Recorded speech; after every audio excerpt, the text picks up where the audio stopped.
of Articles 147(1) and 152(1) of the Constitution by undermining the President and the Cabinet and the effective discharge of the national government's executive mandates. 3. Gross violation of Articles 6(2), 10, 2A, 174, 186(1), 189(1), and the 4th Schedule to the Constitution by undermining devolution. Gross violation of Article 60, 161 of the Constitution of the institutional and decisional independence of judges. 5. Gross violation of Articles 3(1) and 148(5)(a) of the Constitution on the fidelity to the oath of office and allegiance. Number 6. Serious reasons to believe that His Excellency the Deputy President has committed crimes under Sections 13(1)(a) and 62 of the National Cohesion and Integration Act. Number 7. Serious reason to believe that His Excellency the Deputy President has committed gross economic crimes under Section 45(1), 46, 47(a), 3, and 48(1) of the Anti-Corruption and Economic Crimes Act and Sections 2, 3, 4, and 7 of the Proceeds of Crime and Anti-Money Laundering Act. 8. Serious reason to believe that His Excellency the Deputy President has committed crimes by continuously misleading members of the public through false, malicious, divisive, and insightful remarks that are contrary to the provisions of Section 132 of the Penal Code and Section 29 of the Leadership and Integrity Act. Number 9, gross miscompatible with the high calling and dignified status of the office of the Deputy President and a member of the Cabinet and the National Security Council. His Excellency the Deputy President has publicly attacked and undermined the work of the National Security Intelligence Service and its officers Number 10, gross misconduct by openly or publicly insubordinating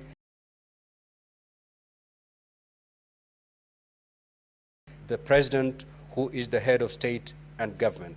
And number 11, gross misconduct by persistently bullying state and public officers. Now, honorable senators, the floor is open to debate. The Honorable Senator for Nandi, Senator Samson Cheranke. As we have already agreed, you have a maximum of 5 minutes. You need not take the maximum 5 minutes. Thank you, Mr. Speaker. I want to say from the onset, this is very momentous. This is the true test of Constitution 2010, because in history we are used to impeaching governors, not the Deputy President, Mr. Speaker, sir. On this process that has ongoing, Mr. Speaker, although, as I begin, I want to wish my brother and friend, Rigathi Gachagua, a quick recovery after that unfortunate incident. Mr. Speaker, the process largely has gone on well until the adherence of Article 50, Mr. Speaker, where we have not succeeded in giving fair hearing to the Deputy President, Mr. Speaker. The reading of Article 145, and I want to bring to the attention, 4, does not specify the timeline on which the Deputy President removal can be listened. It is only by the special committee that it provides for 10 days. So, Mr. Speaker, that was very unfortunate, Mr. Speaker, in the principle that justice should not only be done, but to be seen to be done, Mr. Speaker. Many Kenyans are asking questions, Mr. Speaker, what really happened? Number 3, Mr. Speaker, in observation, we didn't even allow state officers, a full-time governor, Mr. Speaker, to participate. This matter was decided in Constitutional Petition 204 of 2019, where state officers were barred by Justice Eric Ogola, Mr. Speaker. When you look at the issues, Mr. Speaker, because of limitation of time, on various grounds, like, for example, on the grounds for renovation of the office of the Deputy President, the funds were appropriated by the National Assembly. Yet the same National Assembly is accusing the Deputy President, who is not even an accountant. The accountant is a different person, Mr. Speaker. Even on the Kemsa issue, on the bully, in the grounds that they have been set, Mr. Speaker, they are saying that the Deputy President bullied Kemsa, Mr. Speaker, but there is no proof that that tender was awarded to the specified companies that were provided, Mr. Speaker. On even the aspect of devolution, the chairperson of intergovernmental IBEC is the Deputy President of the Republic of Kenya, Mr. Speaker. It is unfortunate that we are coming to circumvent the same law and accuse the Deputy President of undermining devolution, Mr. Speaker. Even on Kambini Vipingo road, Mr. Speaker, no one adduced the evidence that this road is either public or private, Mr. Speaker. Mr. Speaker, on the aspect, even on unexplained wealth, Mr. Speaker, you saw the mover did not give us a wealth declaration form from EACC to show us unexplained wealth of Deputy President, 5.2 billion, Mr. Speaker. So, Mr. Speaker, the grounds that have been adduced before the House stands on the quicksand, Mr. Speaker. And if you realize, on the 11 grounds, the mover was on a fishing expedition, Mr. Speaker. And therefore, I don't know, because they say, Mr. Speaker, even when you read, I know impeachment proceedings either political, because it is impeachable, because they are neither high crimes, criminal, but based on the test of probabilities, Mr. Speaker. Mr. Speaker, and therefore, even when you look at many other aspects, Mr. Speaker, I want to challenge members, even as we go and vote, Mr. Speaker. If you see, as Francis Mboga, the play that was written in 1976, Mr. Speaker, they say, Mr. Speaker, if the madness of the nation disturbs a solitary mind, Mr. Speaker, it is not enough to say that man is mad, Mr. Speaker.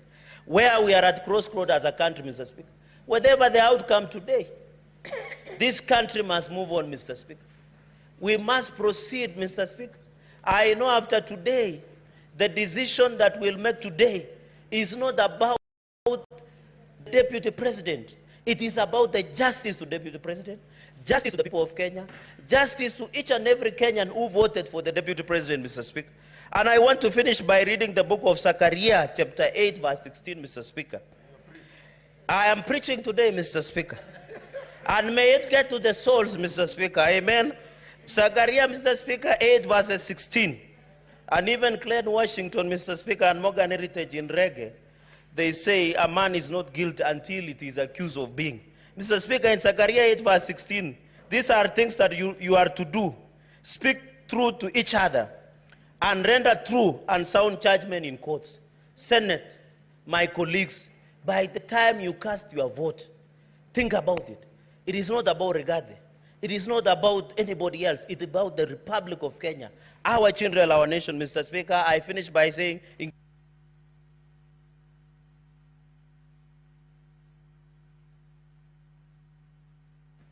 Senator Enoch.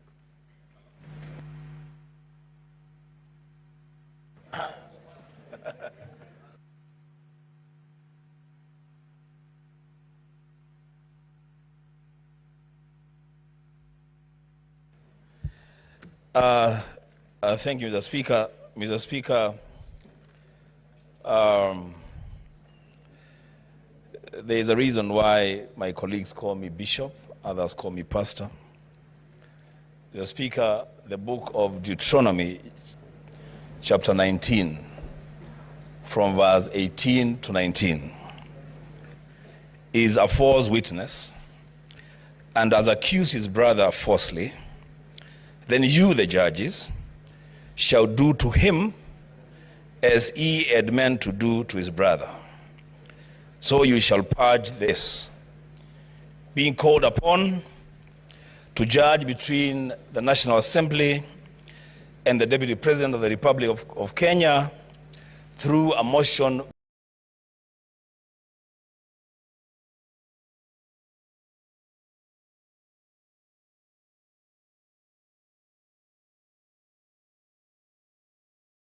brought here by one Honorable Mwengi Mutuse.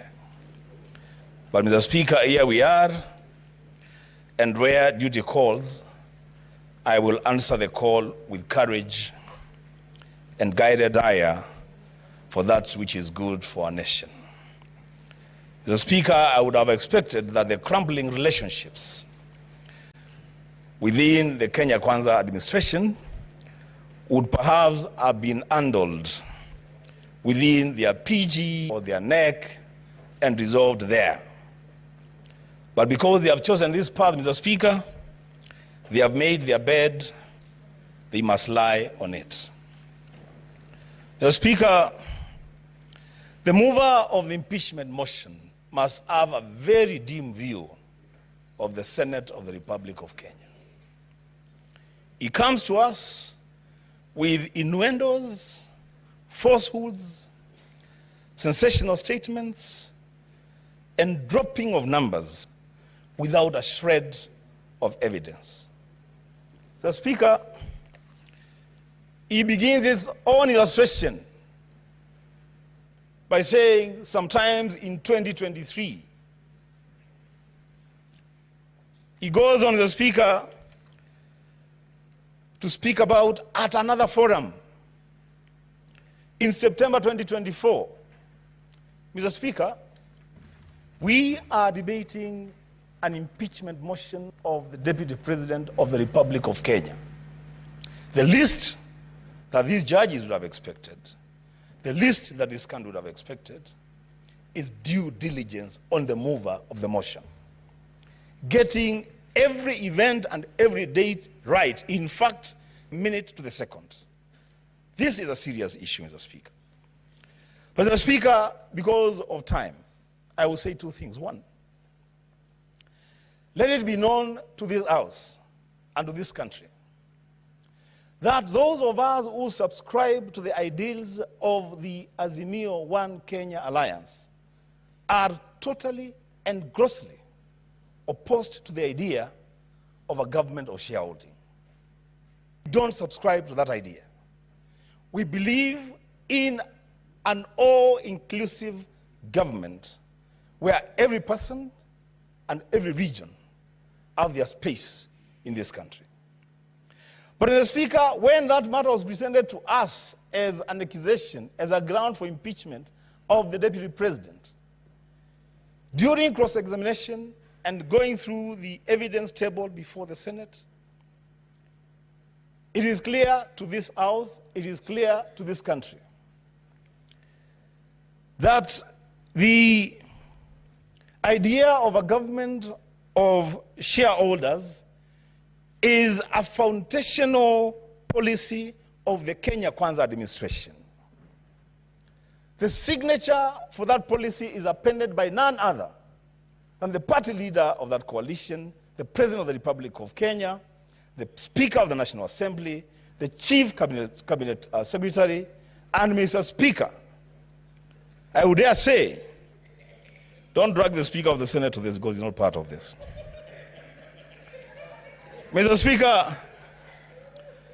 Speaker, you cannot punish the Deputy President, the principal assistant to the President, for undertaking the role of being the assistant to the President. He is just expounding on a policy that his boss has signed and made public. Mr. Speaker, oh my goodness. Mr. Speaker, lastly, if you allow me,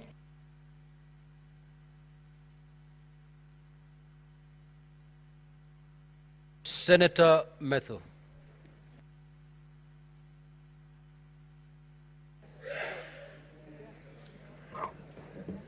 Thank you very much, Honorable Speaker. From the onset, allow me to say that I rise to oppose the motion of the removal by way of impeachment of the Deputy President of the Republic of Kenya. And Honorable Speaker, for the last 2 days, today and yesterday, we have been treated to a charade of allegations, accusations, which, in my opinion, have not been substantiated either by the mover of the motion, the Honorable Mwengi Mutuse, or the advocates who he came with, or the advocates that are on record for the National Assembly. And Honorable Speaker, I am actually quite surprised that one of the advocates who appeared to represent the National Assembly tells us that the Honorable Mwengi Mutuse, his was only to allege. This is not a trial. He didn't have to substantiate. He only needed to allege, and out of the allegation, then it should be carried, and we need to remove Honorable Deputy President from office. Honorable Speaker, looking at the evidence that the Honorable Mwengi Mutuse put in his motion, and the cross-examination that was here, the evidence that he brought to the House, he had 22 companies that he had listed. And when questions were running to him, what problem do you have with the company number one? I don't have a problem with it. Maybe you will have a problem in future. But the deputy president must be removed from office. What do you have what problem do you have with company number two? I don't have a problem with it, but it might have a problem in future, and the deputy president must be removed from office. And he kept telling us, I don't have a problem with the next one, the next one, the next one, the next one, but the deputy president has to be removed from office. Honorable Speaker, I posed a question to the Honorable Mwengi Mutuse. He alleged that the deputy president has a dairy farm in Nyandarua County. The fairest thing, or the least that anybody would do to such an accusation, you need to tell us where in Nyandarua is this land, at least remotely tell us what is the title number, so that even if, as the area senator, if I want to verify that indeed the deputy president has a dairy farm in Nyandarua, there is something that I can look at. Honorable Speaker, he said, I don't know, but the deputy president has to be removed because it is time to remove the deputy president. On the question about Meru, where is the title number? I don't have it, but the deputy president has to be removed from office. His wealth is 5.2 billion. Have you done a valuation? I don't have a valuation. I don't have a valuation. I don't mind. The deputy president has to be removed from office. There is no evidence that I have in record. I don't mind. The other funnier question that we had, Honorable Speaker, is that the deputy president has an allegation of insubordination. And the insubordination can only be sanctioned by the immediate supervisor of the deputy president. The immediate supervisor of the deputy president is the president. Is there any affidavit that the president has complained that there has been insubordination by his own deputy? Nothing. But the only thing that I would want to hold on to on this particular allegation of the deputy president having been alleged to have insubordinated his immediate supervisor. Since this motion of impeachment started, we have not had any comment from the president, either saying what has been alleged by Honorable Mwengi Mutuse is true or not true. So I want to believe that beyond the owner of the motion of the Honorable Mwengi Mutuse, the president is the bigger owner, because he has not denied that this is there has been an insubordination. And my comment would be this: this divorce that the president is looking for, you shall get it, but it will be painful, it will be hurtful, it will be catastrophic, it will have casualties. At the final vote that will be casted today, but the casualties of today are not necessarily the casualties of tomorrow.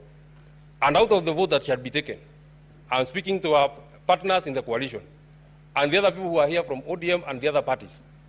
This vote that you shall take today, it is not in vain that the senator for Nyandarua, it is not in vain that the senator for Kiambu, it is not in vain that the senator for Muranga, it is not in vain that the senator for Laikipia, it is not in vain that the senator for Kirinyaga, with strict instructions from the people who elected this government, have told them to come and oppose the motion that is on this floor of the House. Honorable Speaker, I'm being disrupted. The point that I wanted to make is, it is not in vain that we have been instructed not to sanction this divorce. But if it comes, we shall take it in our strides. I want to tell the people who are here, the vote that you shall cast here, we shall not put it in our minds. We shall put it in our hearts. The people of the region that I have mentioned are at their lowest. We are calling on the senators who are here. It is time to stand with us. Finally, this motion had to be processed in a haste. We had to try a man in hospital because the only crime that Gachagua has committed is a political crime. So he had to be removed out of the way, whatever it will take, whether he's in hospital, whatever it will take, he has to get out of the way. That can only happen if it has the direct sanctioning of the President of the Republic of Kenya, His Excellency William Samoei Ruto. Senator Tom Ojenda.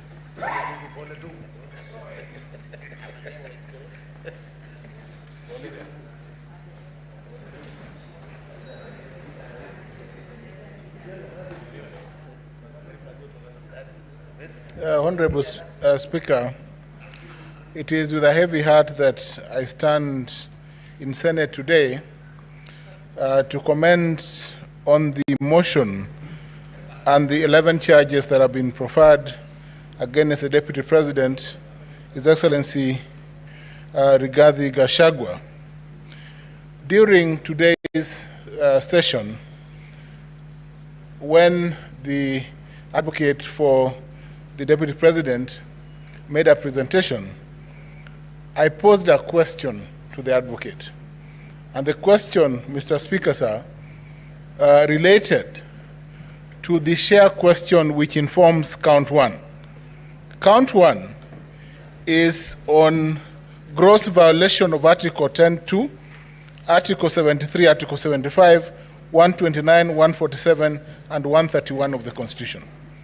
Mr. Speaker, sir, it is inconceivable that certain regions of this country, in view of the Deputy President, cannot and do not form part of the so-called, Mr. Speaker, sir, the shareholders in this country. To me, Mr. Speaker, sir, the shareholding question and paradigm that the Deputy President has so eloquently, for the longest time possible, stuck to since the election, is the lowest, Mr. Speaker, sir, that he has gone. It is the lowest, Mr. Speaker, sir, because this morning, the advocate was unable to respond to the shareholding percentage for Kisumu County, Siaya County, Migori and Homa Bay counties, Mombasa County, and many other counties, including West Pokot, Trans Nzoia, Mandera, Marsabit, and Vihiga counties. Mr. Speaker, sir, the shareholding question violates expressly Article 10.2b of the Constitution. Senator Tabitha Karanja.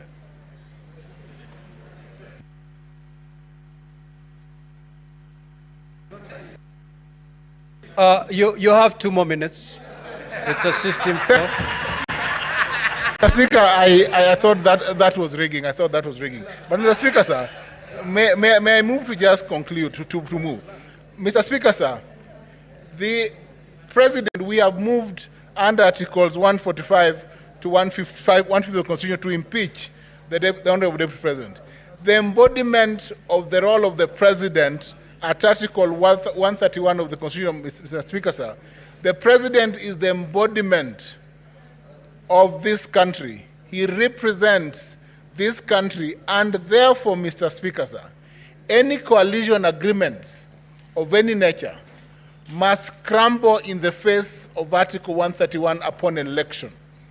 The President and his deputy, who is his assistant, must, Mr. Speaker, sir, embrace the principles of inclusivity and Article 10 and be the face and represent all the people of this country. Submissions made by councils for the National Assembly to the effect, Mr. Speaker, sir, that any instrument, be it a political agreement deposited with the registrar, Mr. Speaker, sir, that violates this principle of necessity, Mr. Speaker, sir, are unconstitutional. And it is in the face, Mr. Speaker, sir, of this first count that I will vote in favor of the impeachment of the Deputy President. Mr. Speaker, the other counts that are set out and that relate to violation of the cohesion, Mr. Speaker, sir, have been proven by the submissions made before this House this afternoon. Violation of Article 147 and 152 of the Constitution have been proved as set out in the charges framed by the National Assembly. Mr. Speaker, for the first time, let me say this, that this country must pull together in one direction.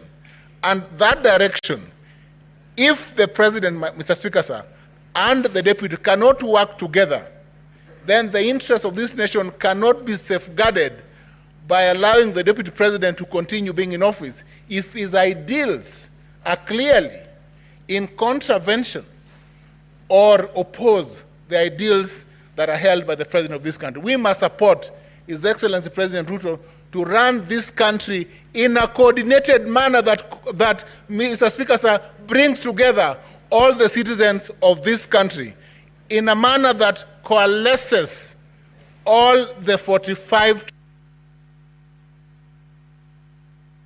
Senator Tabitha Karanja.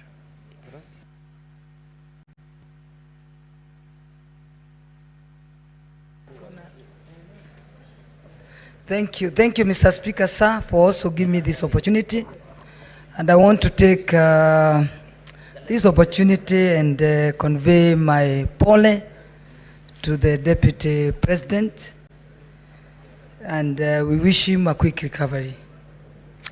The impeachment process is always very tedious and very tiring. Going through what His Excellency, the Deputy President, has gone through is not anything that you'd wish your relative or yourself to go through.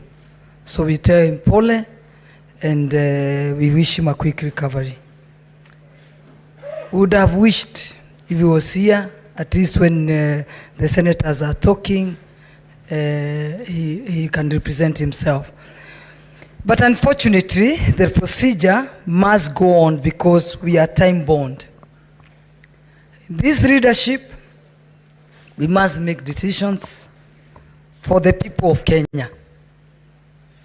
As myself, Stabitha Karanja, the Senator of Nakuru County, I pray to God to give me wisdom to make the right decision for my people. I represent a county that is a home for 42 tribes. Nakuru represents Kenya. Meaning, I must make the right decision to ensure that there is peace in our county. But I want my Nakuru people to trust me, Nakuru people, the people I represent, that I will make the right decision for them. When you look at the economic front, we all know the people who lead the economy of this country. Let's say the manufacturing, the hotels, insurances, the finance institutions. Unfortunately, I also come from that world. I came from the business world. The people driving this economy, all what they want is to ensure that there's stability in this country. So that there's stability that can guarantee conducive environment for them to do business. The deputy position, the deputy president's position, or even the deputy governor's position is a position that we need to think about. If you look, it has a history that every deputy president is unlikely that they survive. But we need to have the firing and hiring to be given to the same person that hires. Rather than having those people bringing, after firing, they want to fire, they bring them to the floor of the Senate. I wish we can go back to the Moi regime, where they used to be sacked and nothing changes. They hire as another one tomorrow, the following morning. Fortunately, the political formation in this country have representation from different communities. I know we are all asking where we are, but when the boss says he doesn't want the person that is hired, a manager, it is very, very hard to say that you can save that person, because even if you save him, where is he going to work? He may even find the offices are locked. So I think you make the right decision to ensure that this country moves, because all what we are looking for is stability of this country. And I know when I'm in this floor, if we're unlikely that we don't save the deputy president of the Republic of Kenya, the one we have, that deputy president came from one community. I just pray that that position will be returned to the same community. Thank you, Mr. Speaker, sir. Asante. Senator Okoit Omtata.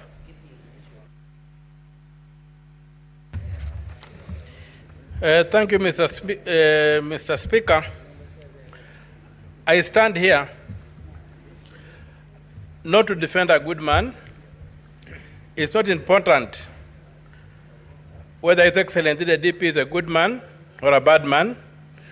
I stand here to defend the oath of office that I took to defend the Constitution of Kenya. And that includes giving the devil his due. When the people of Kenya, during public participation, were screaming Kufa Makanga, Kufa Ndereba, they were opposing selective prosecution. They said if Parliament has to hold people accountable, it should not be selective. And I stand here to look at whether this House has complied with the Constitution. Article 150, Clause 2, on the removal of the Deputy President. The grounds for impeachment are set out in Article 145. And pursuant to Article 145, it is purely a political process, but bound by law, especially Article 25, Clause C, which requires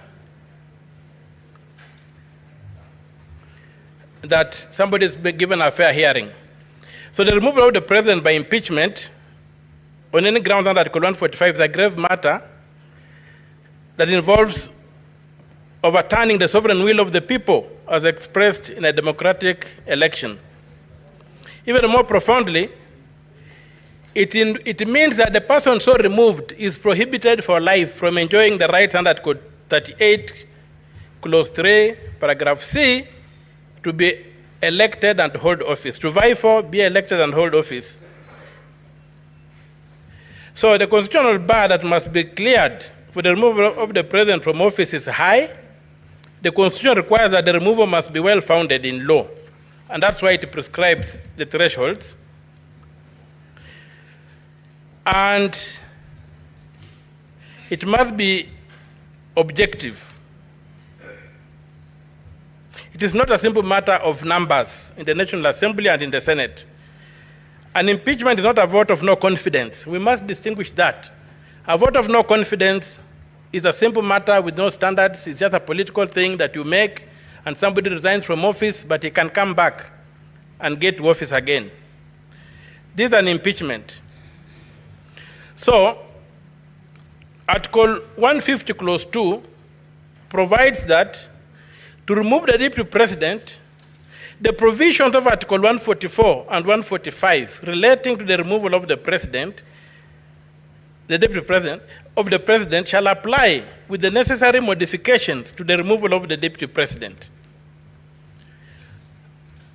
The Constitution does not anticipate a situation whereby we apply Article 145 on the removal of the Deputy President without modifying it.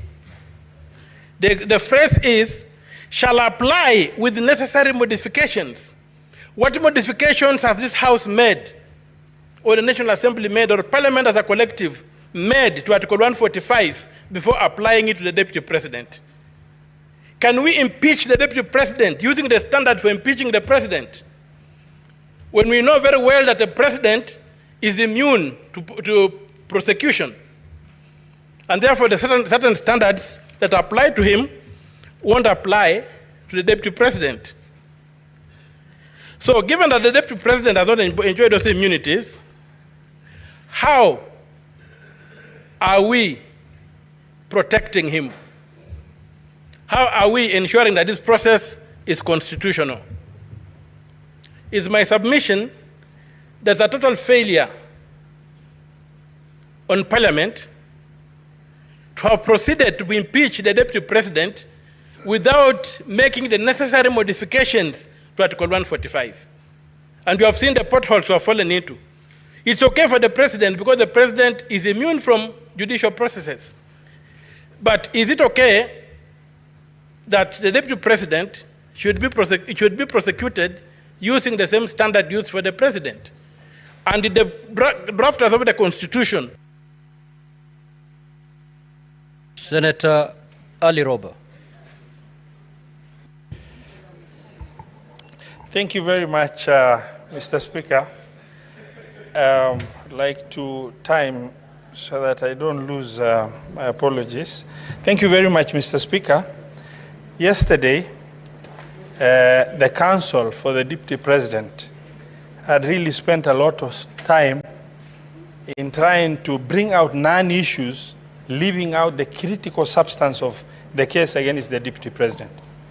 And as I was seated here, I was honestly hoping I'll get an opportunity to get some clarification from the Deputy President. And unfortunately, that never happened. But since we are here and the public are watching, there are issues that need to be responded to. On the issue of serious allegation that is to do with the proceeds of crime and anti-money laundering, in the affidavit of the President, the Deputy President himself that Christo Company belongs to him. And he also further acknowledged that he has transferred Christo Company to his sons. And he went further to acknowledge in his own sworn affidavit that he has borrowed 600 million shilling in order to purchase Outspan Hotel from Abadeas. But in the evidence that is filed, that is before us, he only provided a letter of offer from a bank and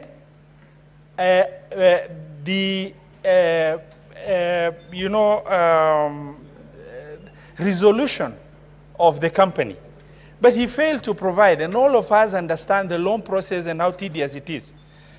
The Deputy President failed, and if you are accused and you are threatened to be removed from the office of the Deputy President, I believe that the least that was expected of the Deputy President and his legal team is to, get with clarity a closed loop by providing the evidence that is required. For example, there is no provision in that in the evidence and that is filed before us of what happened after an offer was made. Normally it is followed by an agreement, a loan agreement. That evidence of loan agreement has not been filed. It is followed by a collateral document that was used. And, the need to get the collateral document through the legal perfection in terms of valuation report of that asset itself. He has not provided the charge document that indicates that that loan has been charged. In the evidence that is filed, he has not provided evidence of the fact that there is money credited to Christo account. And he has not further provided evidence of money leaving Christo account to go to Abadeas for acquisition of Outspan. And the legal counsel expects, by concentrating on non-issues with the petitioner, that these issues will be swept under the carpet. The other issue that I need to bring out, yesterday we were shown videos. The videos indicated utterances of the president in Muranga, where the president made a statement in trying to validate the statement of shareholding and the country being a company. They showed the president making a statement of nyinyi mumepata share yenu. But that was a statement of inclusivity in context, as opposed to the Deputy President's statement everywhere he has gone, that is, assertive utterance of exclusivity within the population in this republic. Mr. Speaker, sir, Article 145 of the Constitution and 146 2A indicates that should the unforeseen eventuality happens, where the president ceases to be, God forbid, the Deputy President takes over to finish the term of that presidency. The question I kept on asking myself, can this Deputy President, can I really call this Deputy President my president in the context of this division that has been ongoing? Mr. Speaker, sir, when you are the second in command in the country and you sit,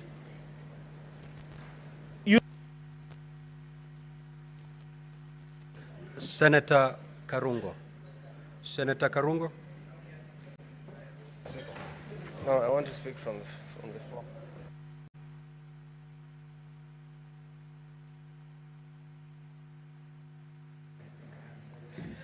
Thank you very much, Mr. Speaker, for the opportunity to oppose this motion.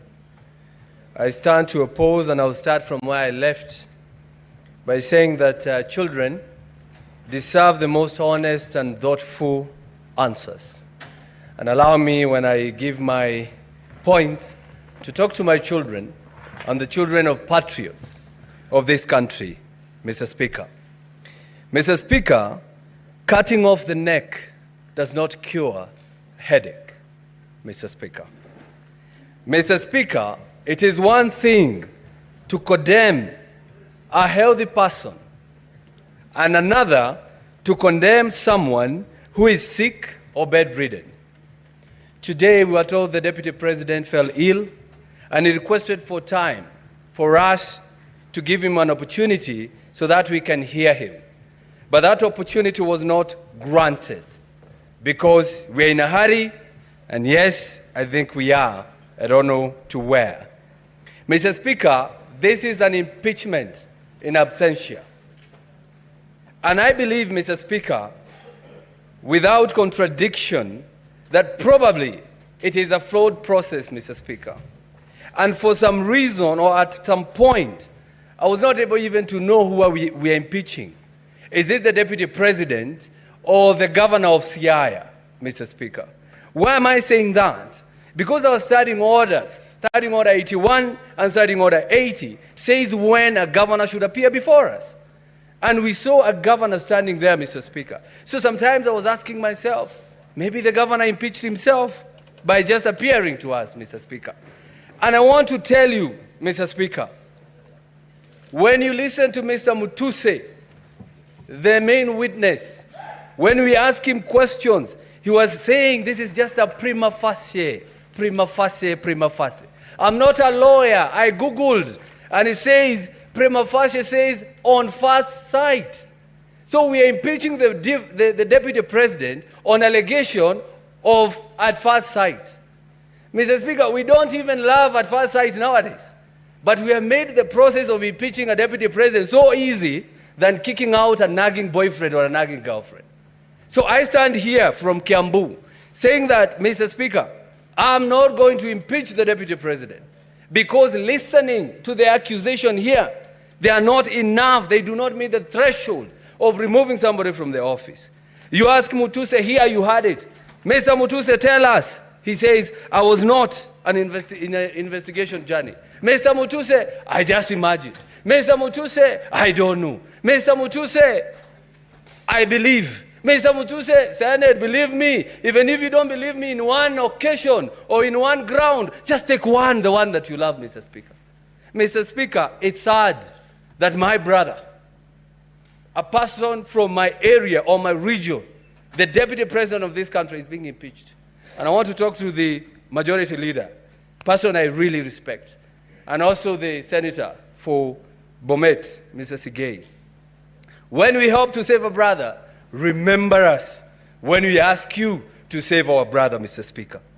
Mr. Speaker, as I conclude on this issue, Mr. Speaker, he who assesses the integrity of others must exemplify an even higher standard of integrity on himself. I want to ask you members, please, as I go down to write your names or the sins on the ground, and I'm not calling myself Jesus, ask yourself, would you be the first one to throw the stone on the Deputy President? And Mr. Speaker, I am going to leave this by saying I'm going to vote on all 11 counts. No, no, no, no, no. I'm going to vote no. And I'm going to leave you with one quote I've read from a member of parliament from Gatondo North, who has said, Mr. Speaker, and I read, the dog is not sick, it's just afraid, facing its last 2 hours of power forever, Mr. Speaker. Those are the MPs who kicked out the Deputy President. They are now calling him a dog. Maybe even this motion, Mr. Speaker, was brought by some people who are suffering from mental issues, Mr. Speaker. I'm going to say that because how do you call a Deputy President is a dog and he's not sick and he's only waiting to get out of power for 2 hours? I ask you, brothers, please do not play along the galleries. Respect the Deputy President, respect the people of Murima, and I leave you with Exodus 19, verse 12, Mr. Speaker. We were told if you touch a widow, you die. It says if you touch the mountain, you die. I vote no. Senator Sifuna. Senator Edwin Sifuna. Honorable Speaker, let me join you and the others who have sent their sympathies to His Excellency Rigathi Gachagua. We wish him a quick recovery so that he can come back. Honorable Speaker, I think it is a very unfair accusation that we are impeaching somebody whilst in hospital. It has been said here, Honorable Speaker, that nobody can predict when you can be taken ill. It can happen to any one of us. And therefore, we did not plan that the Deputy President would not be here to also be able to present his case. And as Senator Roba has said, many people were in fact waiting to also get some clarifications from some of the pronouncements that have come from the Deputy President. Honorable Speaker, I want to also thank the parties that have taken time to appear before us, the case by the National Assembly, and of course the very able representation of the Deputy President. Honorable Speaker, it is clear that the case by the National Assembly is not perfect. But I have agonized over some of the issues that have been raised by the National Assembly. And Honorable Speaker, allow me to begin with ground one, where the Deputy President is accused of violation of Articles 27(4), which, Honorable Speaker, makes it unconstitutional for you to discriminate on, among other grounds, Honorable Speaker, on the grounds of belief.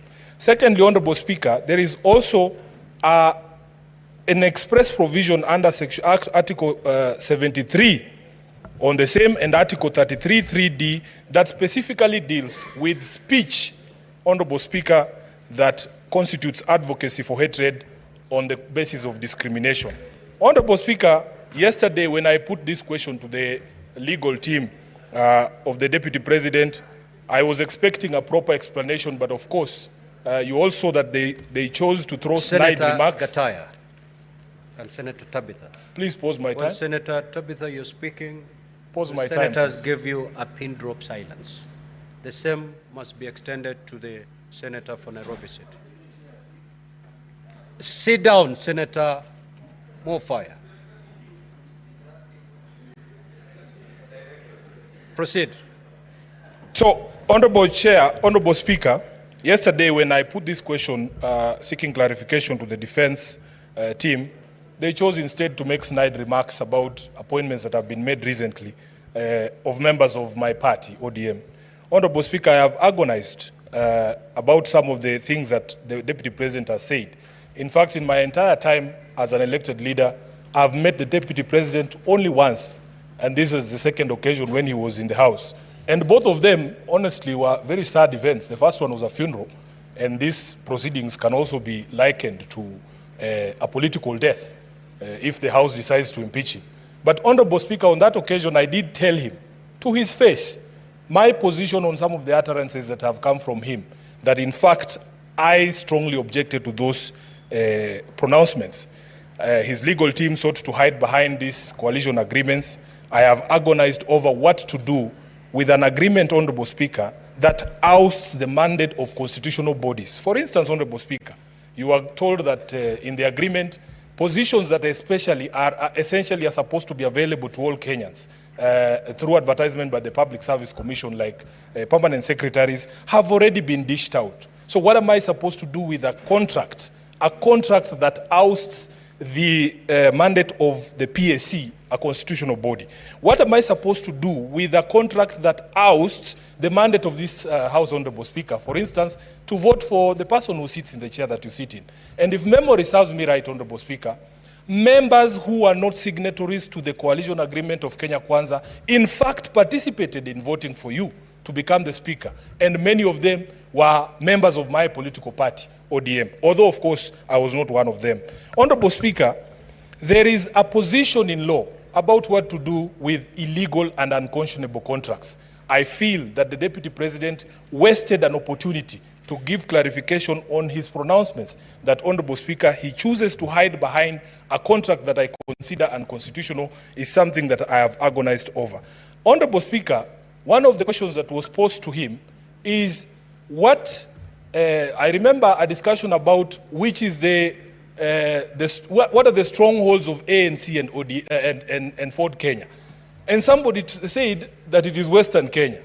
Honorable Speaker, as SG of ODM, I know for a fact that Busia County is an ODM county. In fact, if you look at the statistics at the Register of Political Parties, the county with the highest membership in ODM is not Homa Bay or Siaya. It is actually Busia County. So the question I'm being asked by my members from Busia is, Honorable Speaker, if a member of ODM who resides in Busia wanted to be a permanent secretary, does he take his application to the local Ford Kenya office so that he can access the 30% for Western Kenya? And that is the agony, Honorable Speaker, that people are going through. Honorable Speaker, there was also the conversation around the public attacks on a judge.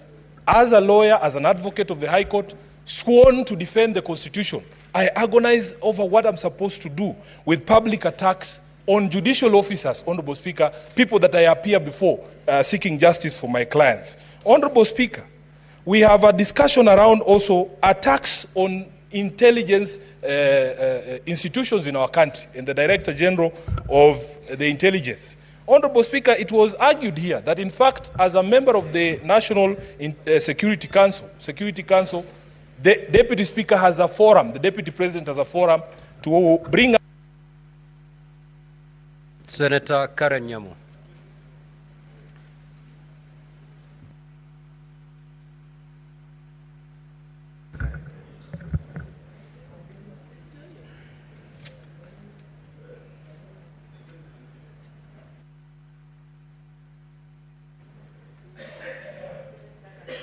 Thank you, Mr. Speaker. I can assure you, Mr. Speaker, none of us is enjoying these proceedings of an impeachment motion against the Deputy President, and particularly those of us from the government side, the Kenya Kwanza coalition.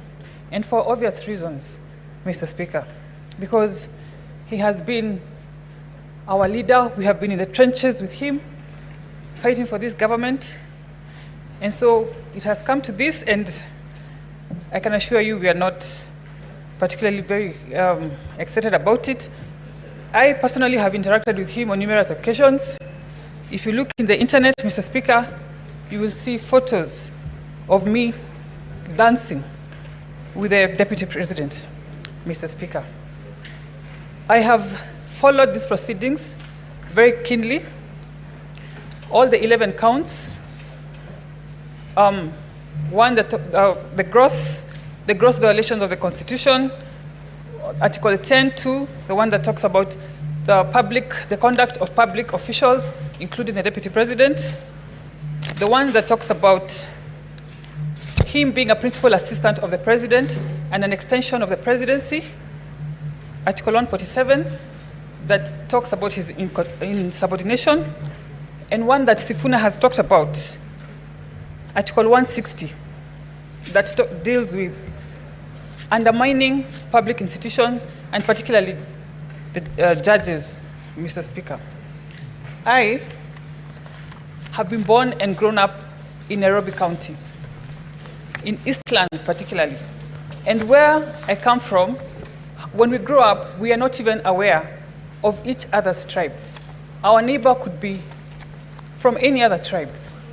And so when I hear the Deputy President talking and allocating shares to citizens, I am aware that he's excluding more than half the population of Nairobians from service delivery, the same people that me and Sifuna are always here fighting for, every day, for allocations and for services, Mr. Speaker. And as if that was not enough, he was in the CBD the other day, addressing Nairobians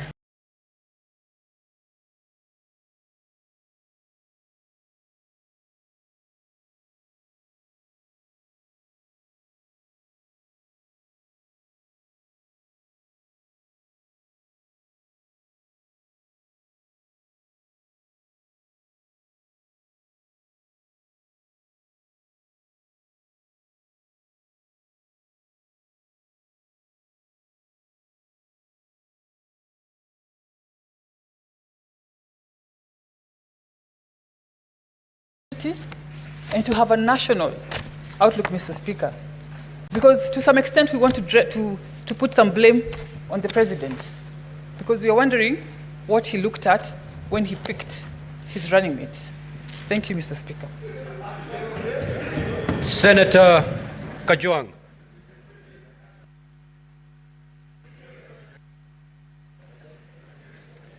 Mr. Speaker, as I make my comments on this motion, I'd like to wish the Deputy President of the Republic of Kenya, Rigathi Gachagua, quick recovery. He is still the President of the Republic of Kenya as at 9:19 p.m. on the 17th of October until any decision is made. He's still the Deputy President of the Republic of Kenya. We pray that God gives him the strength and God gives him good health to continue pursuing that responsibility. Mr. Speaker, the Council for County Assembly began his opening statement and his National Assembly, that is the Venerable James Orengo, with a quote from Scripture. Mr. Speaker, allow me also to go to Scripture. And this time I will go to the book of John. In the book of John, chapter 8, we get the story of the adulterous woman.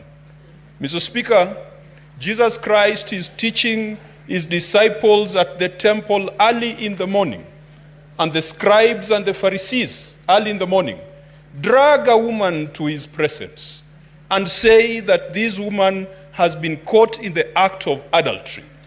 The Bible says that she has been caught, and I quote, in the very act of adultery. Mr. Speaker, what surprises me in this passage is that the woman who was caught in the very act of adultery has been produced, but the man who contributed to the adultery was not brought before Jesus Christ in the temple. Mr. Speaker, we have a man who has been brought before us for impeachment. We have been told that he's been a political adulterer. We have been told that he has grossly violated the Constitution and the laws of the Republic of Kenya. Mr. Speaker, adultery takes two. It takes two to tango. Like that woman in the book of John, I don't know whether they went for the men who cajoled her, who seduced her, who connived with her, and who paid her for the act of adultery. Mr. Speaker, in this Republic of Kenya, we must drain the swamp of adultery. And today, just like back in the days when the law of Moses required that a woman who had been convicted or accused of adultery ought to be stoned to death, unfortunately, Mr. Speaker, it looks like the same punishment was not prescribed for men. It was just for women to be stoned to death, and yet it takes a man for a woman to commit adultery. Tonight, because the Constitution of the Republic of Kenya is just like the law of Moses. It says if you are found guilty of political adultery, you should be stoned to political death. It is called impeachment. You are sent into political purgatory for 10 years. You cannot run for office. Mr. Speaker, we must deal with the law as is. The law as is requires us that the woman or the man accused of adultery must be stoned to death in this chamber. That is the law as it is. But, Mr. Speaker, we must make sure that we bring those other men and women who commit and who encourage people to go into adultery so that they also face the same sentence and they also face the same judgment. Mr. Speaker, I am convinced that political adultery has been committed in the case before us. There has been a conversation about a dubious shareholding structure of the Republic of Kenya. If the Republic of Kenya was a corporation, as you have been told, or if it was a political party, then we would have 56 million equal shareholders from Moyale to Vanga, from Nyatike to Nyandiwa, from Bumala to Malaba. Mr. Speaker, it cannot be restricted to a geographical entity called a mountain. Mr. Speaker, I am convinced that political adultery has been committed in the intimidation and threats to judicial officers.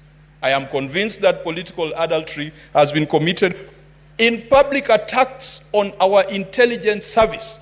So, Speaker, where I come from, if you find your father naked, you don't proclaim his nakedness, you cover him. and we cannot then proclaim the nakedness of our intelligence service. Mr. Speaker, I am convinced that the Deputy Speaker has committed political adultery. Sorry, the Deputy President has committed... I am sorry, Deputy Speaker, has committed political adultery. And Mr. Speaker, for... Your time is up. Your time is up, Senator Murango.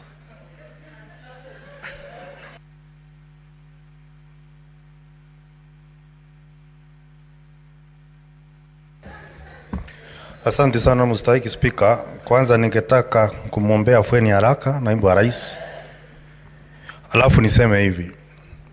Mstahiki Spika, fisi anapotaka kula mtoto mwanawe husema kwamba ananuka kama mbuzi. Mstahiki Spika, mashtaka iliyo mbele yetu leo ni dhahiri shahiri ya kwamba ni fisi anayetaka kula mwanawe. Mstahiki Spika, wakati Mheshimiwa Karungu Adhangu alikuwa anaongea hapa leo na kuambia ombe msamaha, alikuwa amemwambia naibu mkurugenzi mkuu wa idara ya jinai kwamba anapojibu ajibu na wanao. Mstahiki Spika, mashtaka ambayo imekuwa hapa, kampuni zote zimekuwa hapa, zilikuwa nyingi, zilikuwa za watoto wake Rigathi Gachagua. Ama kweli chambilecho mkuki kwa nguruwe, kwa binadamu mchungu. Kwa sababu Mstahiki Spika, hakuwezi kuwa na umbaguzi wa wanawe naibu rais, lakini kusiwe wale wengine wanapewa heshima tofauti na hiyo. Mstahiki Spika, mimi nimetoka Kirinyaga na najua mashtaka yote ambayo yako hapo 11. Kuna jambo moja ambalo mpaka ufanye kama utadhirisha mashtaka, na ni ushiriki wa umma ambao tuko na ushahidi mbele yetu. Mstahiki Spika, katika ushiriki wa umma ambao tuko na mbele yetu, isipokuwa picha za maofisi za CDF, alafu na takwimu ambazo zimetoka katika bunge la kitaifa, ambalo wale wote ambao walikuwa wametia sahihi kumondoa naibu ya rais ndio walioongoza katika ushiriki wa umma. Mstahiki Spika, ningeuliza itakuwaje, itawezekanaje mtu ambaye ametia sahihi kumondoa naibu wa rais halafu anaongoza katika ushiriki wa umma? Mbuzi atapata haki wapi katika mahakama ya fisi? Mstahiki Spika. Mstahiki Spika, ningetaka niseme ya kwamba ni rais kuangalia mashtaka na kuyaona kama inafaa kwa naibu wa rais ambaye ako hospitali. Najua ya kwamba naweza kuwa nimesimama hapa napoteza kuni nikichemsha mawe. Najua ya hivi. Lakini fisi alisema siku moja, hata aliambia mawe siku moja, hata kama hujaongea umesikia chenye nimesema. Mstahiki Spika, katika mashtaka yaliyo hapa, na sisi tunafaa kuongozwa na ushahidi, sio riwaya, sio hekaya za mbunwasi, sio fasihi. Mstahiki Spika, lakini tunazo hapa Mstahiki Spika, zote ni hekaya za mbunwasi. Hakuna ushahidi wote ambao tumepewa mbele yetu. Lakini siwezi kusimama hapa halafu niweze kumhukumu naibu wa rais, kwa sababu pia katika kitabu ya Korosai 3 mstari wa 13 inasema ukihukumu wengine wa hukumu venye wewe utataka kuhukumiwa.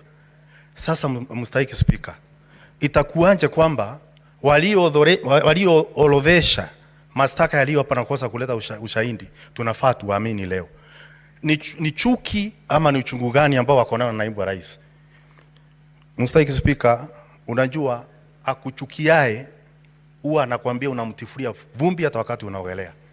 Mstahiki Spika, mahali nilikotoka mimi nataka kitu ya kwanza kufanya ni kuwakilisha watu wangu, na waliniambia kwamba ushiriki wa umma ambao uko hapa hawakuhusishwa vilivyo, kwa sababu walioenda kule mashinani kufanya ushiriki wa umma walienda kufanya ushiriki wa umma wakijua matokeo yake. Mstahiki Spika, na kwa hivyo mimi nimeambiwa na watu wangu kutoka Kirinyaga yale mashtaka yote ambayo yamewekwa hapo, na kwa sababu tumekuchagua wewe uende pale utuwakilishe, tafadhali ukienda yote usikumbalie na hata moja. Mstahiki Spika, Mswahili usema lilompata peku na ungo ni lilo. Mstahiki Spika, wewe ni Mswahili, unajua kwamba ungo ni uteo ambao ni mpya, peku ni uteo, ungo ni uteo ambao ni mpya. Peku ni uteo ambao unapepetea ambao ni mzee. Namwambia siku ya leo maseneta, tukimhukumu naibu ya rais, yanayompata leo, hata nyinyi mjue siku moja inaweza kuja ikampata. Na ambaye atachukua msumari wa kwanza kumpigilia naibu wa rais, ningeomba kwamba asiwe ni mtu kutoka mlima. Huyu ni ndugu yetu. Na kwa hivyo tunapokuja kumsurubisha katika msarambani, afadhali tuangalie akisurumbiwa, lakini mmoja wetu asichukue nyundo na msumari na nyundo kwenda kumsurumu. Mutaki Speaker, najua ya kwamba kuna wale ambao wanaelekeza vingine visivyo bwana. Mswahili husema usiwe vitatange kuwatosa wengine ndemani. Kama uko na msimamo tayari, usije ukapeleka mwenzako katika huo msimamo wako. Tunafaa kuzingatia ushahidi, tunafaa kuangalia kwa haki, kama maombi yetu ambayo tuko nayo katika seneti kwamba tutaangalia kila kitu kwa haki na uaminifu. Asante sana mstahiki Speaker. Now, honorable senators, we had a consensus to terminate at 9:30. But again, breathe in and out. But again, I'm asking with your consensus if we can push it for another half an hour so that we terminate at 10. Is that okay? You know, honorable senators, we have to vote for 11 counts individually. So we will do an extra half an hour, then we terminate. The Honorable Olekina, Senator. Thank you, Mr. Speaker. Mr. Speaker, this evening, let me disabuse this notion that an impeachment process is an attack of the mountain region. Mr. Speaker, an impeachment process is a vital process of holding public officers, state officers, accountable. Mr. Speaker, I've heard on various occasions from my colleagues, those who oppose this motion, that we are targeting the mountain. I beg to differ, and I do so with the following findings. There is a lot of movement in the chamber, Mr. Speaker. Honorable senators, and Senator Lekina's. Let's take our seat, please. And let us hear the Honorable Senator in silence. Thank you, Mr. Speaker. Let me begin again by saying I want to disabuse this notion that an impeachment process is an attack of a region. It is not. It is a constitutional process that this House has been given the task to be able to hold public officers accountable. Today, we are discussing the impeachment of a deputy president. Tomorrow, we might be discussing the impeachment of a president. We have constantly debated impeachment of governors here.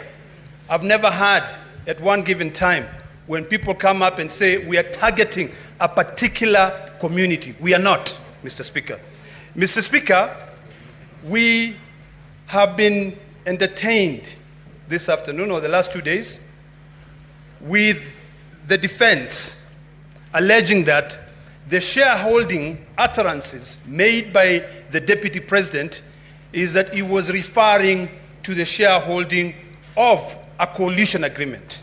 And Mr. Speaker, we were demonstrated here that the Kenya Kwanza coalition agreed upon how they can be able to share different, positions in government. In fact, I thought they would say that the Speaker of this House was also negotiated. I believe when the Speaker of this House was proposed to be voted for, he was voted for by all the senators. And never have I seen the Speaker giving preference to the people of the coastal region. So, Mr. Speaker, I find I'm not convinced by the defense that the shareholding being uttered by the Deputy President is based on a coalition agreement.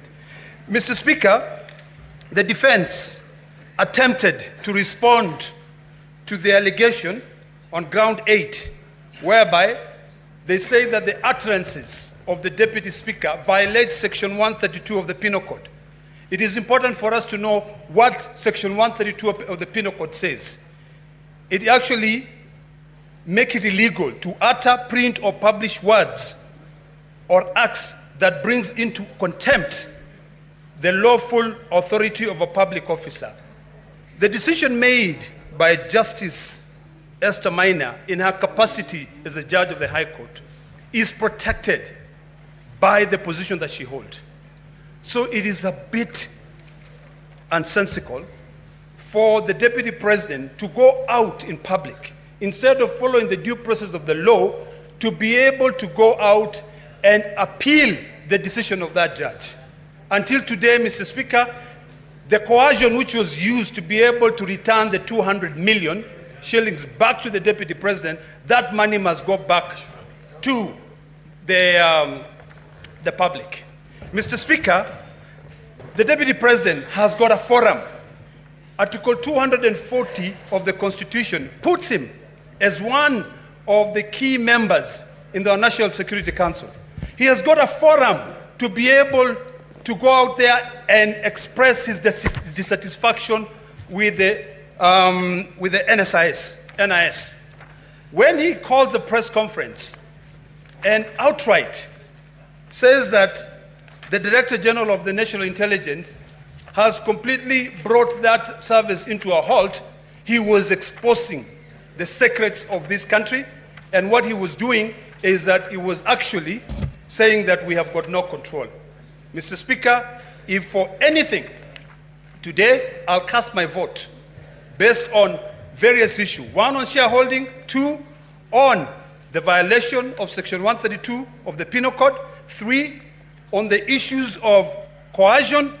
I listened to the gentleman from Kempsett this afternoon when he said that he had to sit for hours at ESCC to be able to come out with one billboard. One. He was called on the 11th. When the defense were trying to justify that, instead of actually reading the recommendation made by the Senate, they were going through the submissions of one of the witnesses who appeared before my Committee of Health. So, Mr. Speaker, I'm convinced. Senator Seki. The senator was elected by the people of Kajiado. Thank you very much. Thank you very much, Honorable Speaker. I also want to put my voice to this motion of the proposal to removal of the Deputy President of the Republic of Kenya, Honorable Rigathi Gachagua, as a motion by Honorable Mutuse. I want to say that the grounds that has been put to this House from number 1 to number 11, Honorable Speaker, I thank the legal counsel of the Deputy President for interrogating the witnesses, more so Honorable Mutuse being the lead witness and the mover of the motion. Honorable Speaker, I want to put to this House that I am unable to see evidence that has been put in place for the 11 counts, 11 grounds in this motion. Honorable Mutuse was unable to demonstrate on issues that has been raised in this motion. Particularly, can go to 1 or 2, the motion or the counts 7 or charge 7, where the Deputy President was alleged to have a 5.2 billion within his assets within that small period of time. Honorable Speaker, I understand that this witness was not able to explain and demonstrate that the Honorable Deputy President got the 5.2 billion because of the contracts that he has done with the government. He wasn't able to demonstrate that this money, 5.2 billion, was received or was the deputy president received because of this, from this company, from another company, or this other company. There was no evidence on this count. Honorable Speaker, the kind of impunity I've seen in the issue of listing 22 companies without evidence of what the track of the monies or funds that has been done or that has been used to demonstrate that these companies are doing business with government was not there. This is impunity of a high order. To bring 22 companies and you are unable, as a move of the motion, to explain that this company A, company 1 to company number 22 have received or got money from government or from government institutions. But you just put it on the motion and it becomes something to impeach the deputy president. Honorable Speaker, we have seen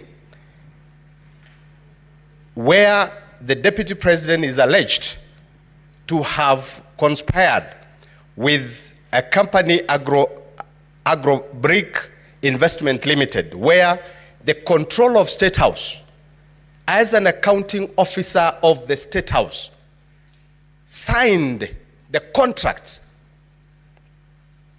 and it is brought to the motion that this contract and this company is alleged to have been a company to remove the deputy president. Honorable Speaker, this House this afternoon received a report from the legal counsel of the deputy president that the deputy president is sick.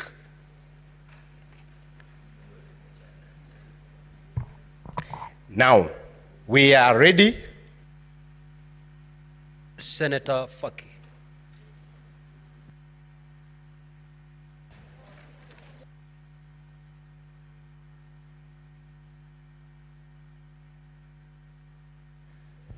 Asante Mheshimiwa Spika kwa kunipa fursa hii kuchangia mswada wa kumbandua naibu wa rais kutoka katika ofisi yake ya naibu wa rais wa Jamhuri ya Kenya. Mheshimiwa Spika, kwanza pia mimi nijiunge na wenzangu kumtakia afueni ya haraka naibu wa rais, kwa sababu tulikuwa ni matarajio yetu kwamba jioni ya leo angekuwa hapa kujitetea kwa madai kadha wa kadha ambao ameletewa katika bunge hili ili kuweza kutakasa jina lake. Mheshimiwa Spika, nimeweza kuangalia mashtaka yake 11 na baadhi ya mashtaka ambayo nimeona kuwa yamenigusa ni kwanza ni shtaka la kwanza ambapo ni kusema kuwa Kenya ina wenye hisa, na kwake wenye hisa ni wale ambao walipigia kura Kenya Kwanza katika uchaguzi wa mwaka 2022. Mheshimiwa Spika, hiyo imebagua makabila zaidi ya 47 katika nchi yetu, na sisi ambao tutoka pwani, ambao kutoka mwanzo pwani ilikuwa si koloni ya Kenya, ilitupa mshtuko mkubwa kwa sababu tuniona kwamba tunazidi kutengwa katika mamlaka ya jamhuri yetu ya Kenya. Mheshimiwa Spika, shtaka la pili ambalo limenibamba ni la kuhusu ukiukaji wa sheria, na hapa nitaangazia shtaka la pili na shtaka la 6 ambapo amekiuka sheria inayohusiana na uwiano katika nchi yetu ya Kenya na vile vile pia kuleta makabila na jamii zote pamoja. Mheshimiwa Spika, la 3 ni ukosefu wa nidhamu, swala la ukosefu wa nidhamu katika kumshambulia hadharani mkurugenzi wa shirika la ujasusi nchini mwetu. Mheshimiwa Spika, hili litokea mnamo tarehe 26 mwezi wa 6 mwaka huu ambapo naibu wa rais alikuwa Mombasa na akatoa taarifa ambazo zilihujumu usalama wa taifa ambapo yeye kama naibu wa rais alikuwa na fursa ya kuweza kuzungumzia mambo haya katika serikali na vile vile pia hatua za kurekebisha zikachukuliwa. Mheshimiwa Spika, tunapoangalia makosa yote haya ni kwamba haya yasingeweza kumfika naibu wa rais kwa sasa, kwa sababu masuala haya ambayo yameangaziwa hapa yaliangaziwa na Senator Sifuna alipoleta mswada wake wa kumkosoa naibu wa rais, lakini mswada ule ulikufa ndani ya bunge hili la Senate. Mheshimiwa Spika, masuala ya ukiukaji wa kiapo haya, Mheshimiwa Spika, hayana nguvu kwa sababu wakati alipokuwa anaapishwa siku ya kwanza aliapa viapo viwili. Kwa hivyo hatujui ni kiapo kipi ambacho alikikeuka wakati Mheshimiwa Muthusi alipokuja hapa na kuzungumzia masuala haya. Mheshimiwa Spika, nikimalizia nitamnukuu Senator Orengo aliposema kwamba katika bunge lililokwisha kwamba mapinduzi yanakula watoto wake. Kwa Kiingereza, revolutions eat their own children. Na hii tunaona kwamba mapinduzi yameanza kula watoto wa Kenya Kwanza, wakianza na mtoto mkubwa kabisa ambaye ni naibu wa rais. Kwa hivyo ni masuala ambayo yameendelea katika bunge hili. Bunge lililokwisha tuliona hapa Profesa Kindiki aliteta sana hapa, lakini vile vile mapinduzi yakamla. Kwa hivyo ni kwamba lazima tujenge siasa katika nchi yetu ambazo zitakuwa ni siasa za kusonga mbele. Tukichaguliwa kama viongozi, tuzungumze masuala ya kitaifa. Tusizungumze masuala ya vijijini mwetu, wakati sisi matarajio wa Kenya wote ni kwamba tunazungumzia masuala ya kitaifa.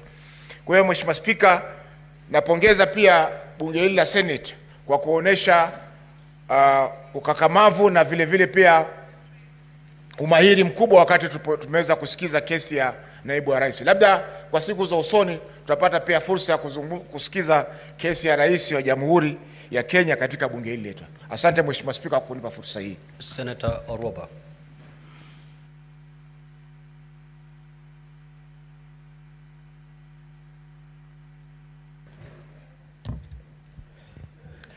Thank you, Mr. Speaker. First of all, I want to say that this is not about a relationship. It's not about a friendship that has deteriorated. I have been hearing people say, if it's about a relationship, if it's about a marriage that has broken, why don't they go back and make peace and come together? No, Mr. Speaker.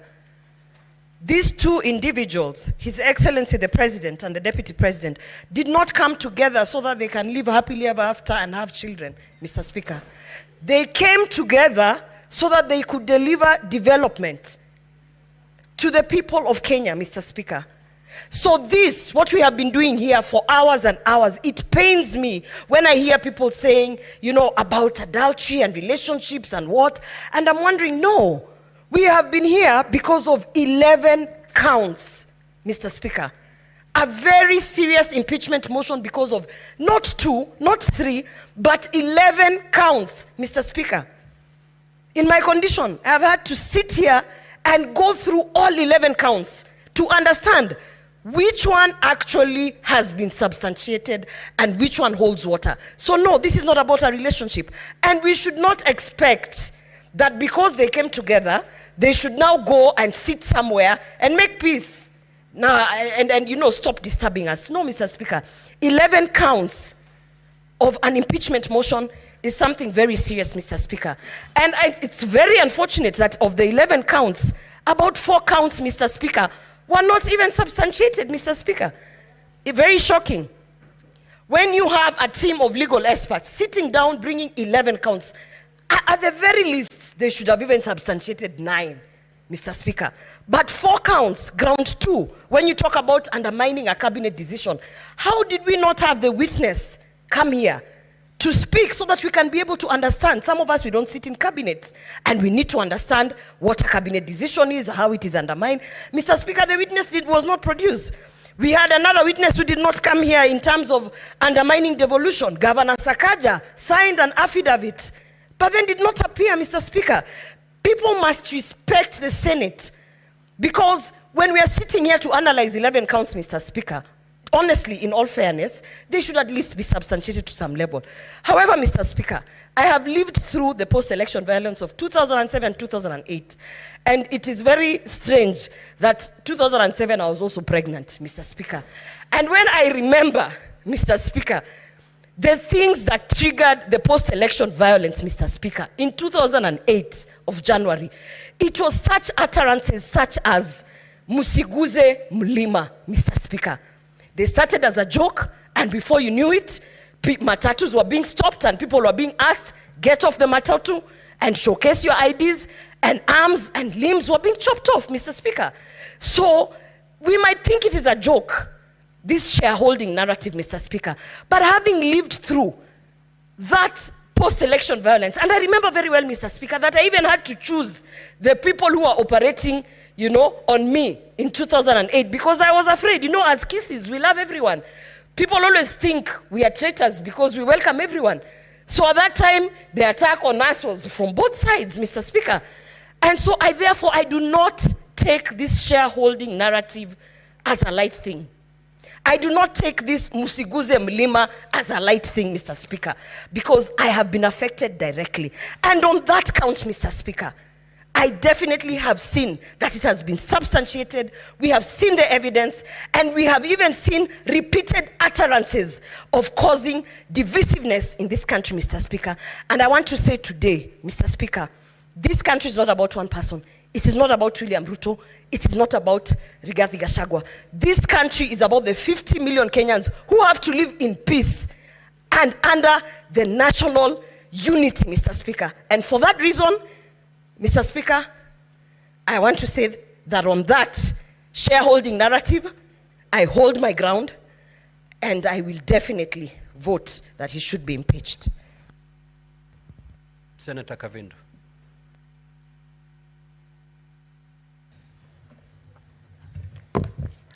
Thank you, Mr. Speaker, for giving me this opportunity. Let me start by telling His Excellency, the Deputy President of this country, Pole Sana, and we wish you a quick recovery. Two, Mr. Speaker, I want to quote a scripture which has been quoted here, John 8:7. Jesus told the people who took that woman before him, whoever has no sin to be the first to take the stone and throw at that woman. And when he bent down, when he came up, there was none of them. All the men had gone, only the woman was standing there. And he told her, go in peace, your sins have been forgiven. Mr. Speaker, when I talk like this, I'm saying that the other day we had the Deputy President publicly ask for forgiveness. And the Bible in the book of Matthew 14, Matthew 6, verse 14 and 15, says that if we don't forgive men their sins when they sin against us, our Heavenly Father will never forgive us our sins. And talking like this, Mr. Speaker, I want to say the mover of this motion, Honorable Mutuse, could not substantiate the allegations. He was asked questions, and people even outside on media are laughing and asking what kind of a lawyer is he, because he could not answer many of the questions, because I think he was not aware of what of the motion. To me, it seemed like it was drafted by somebody else and he was given just to table it. Mr. Speaker, I want to say, even the last speech of the National Assembly, they said on impeachment, it is not necessary or important to substantiate every allegation and even to make sure that you have all the evidence of the allegations, because this is not like court. And I thought, as a Senate, we sit here as a court. And whatever ruling we give here is acceptable. And so I wonder why one would stand and say that they could not, it is not a must that they substantiate beyond reasonable doubt. I believe if we are impeaching a person, we should, all the accusations must be substantiated and beyond reasonable doubt, because that is one's career we are about maybe to ruin. And this person has a family. This person has a career. When I think of Waititu, when I think of Songo, for 10 good years, they cannot stand on any elective office. And I had... Honorable Senators. Senator Methu, you are heard in silence. Senator Fonandi, you are heard in silence. Thank you, Mr. Extend Speaker. the same treatment to Senator Kavindri. Thank you, Mr. Speaker. And Mr. Speaker, it was just the other day, I had Majority Leader and many of us here say that Songo was impeached for no good reason. How do we reverse what we have already done on this, in this Senate? So, Mr. Speaker, I want to say, before we impeach anyone, we must substantiate all the charges and make sure that it is not something that we are going to eat back our words and start saying we did a mistake. Mr. Speaker, I stand here to say no to this motion. Senator Kathure Murungi. Thank you, Honorable Speaker, for this opportunity also to make some comments, one or two comments on this important exercise. Mr. Speaker, many Kenyans are wondering why the Deputy President is being impeached. And they are saying if he is to be impeached, him and the President should be impeached at the same time. Mr. Speaker, the articles in the Constitution, our Constitution has given the National Assembly and the Senate this mandate to do this exercise of checks and balances to our public officers. And Mr. Speaker, Article 145, which we used this afternoon even to determine whether to proceed or not, is very elaborate on how to the process of impeaching the Deputy President or the President. So, Mr. Speaker, we are here because the Senate actually has been, on several occasions, we have brought deputy governors, and now the Deputy President. Mr. Speaker, kindly protect me from this. Honorable Speaker, Mr. Speaker, kindly protect me from some noise from behind. Senator Fonandi. So, Mr. Speaker, I was saying... move to your seat, your normal seat. I was trying to say that, Mr. Speaker... It may be lonely, but please stick there. Proceed. Mr. Speaker, this House has brought deputy governors, and now the Deputy President. Mr. Speaker, what we are doing is a constitutional mandate. And therefore, I will ask Kenyans that they should bear with the Constitution. It is the Constitution which has brought us where we are. I want to thank the parties that were here for the last 2 days, the parties representing the Deputy President and the parties representing the National Assembly, Mr. Speaker. All these senators have been sitting as judges for the last 2 days and nights. And Mr. Speaker, it is only that this is a court, like a high court. Only that judges in the high court or the courts do not discuss the cases that they handle, but they meet and discuss, and then they make the decision. And then the decision is led by maybe the president of the court. But because now we make a decision through a vote, that is why, Mr. Speaker, we find ourselves here. And this evening, these jurists will make their decision in one or the other. And Mr. Speaker, what I would request Kenyans from today, whatever decision will be made to maintain peace, love, and unity, as was envisaged since independence in 1963. Because, Mr. Speaker, where we are, a decision will be made by the Senate in one way or the other, either to impeach the Deputy President or to appoint, or not to impeach, not to impeach, Mr. Speaker. And I want to talk to the people that represent the Meru community. I want to assure them that whatever decision their senator will make is for the best interest of the Meru people. And I want to assure them that their future will be bright, if not more bright, Mr. Speaker.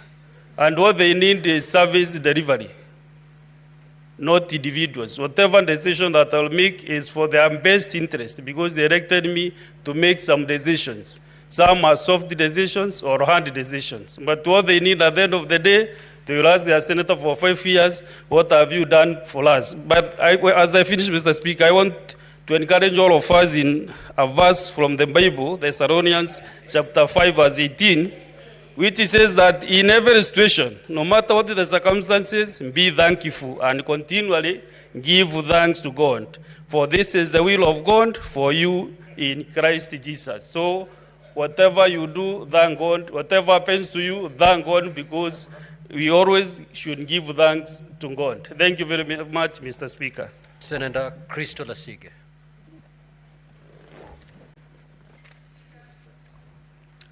Speaker, the Parliament of Kenya has gone through a great deal in a very short amount of time, many firsts, and it is utterly painful for me to know that the world keeps seeing us time and time again under such lugubrious circumstances. However, Speaker, it has taught me many, many lessons, and it's also reminded me of many that I've known for several years, one of which I was taught by Tony Evans, which is, if all you see is what you see, then you don't see all there is to be seen. Speaker, I have never met the Deputy President. In fact, in the last 2 days, the first time we've ever shared any space together. And to be honest, I don't think that we have much in common.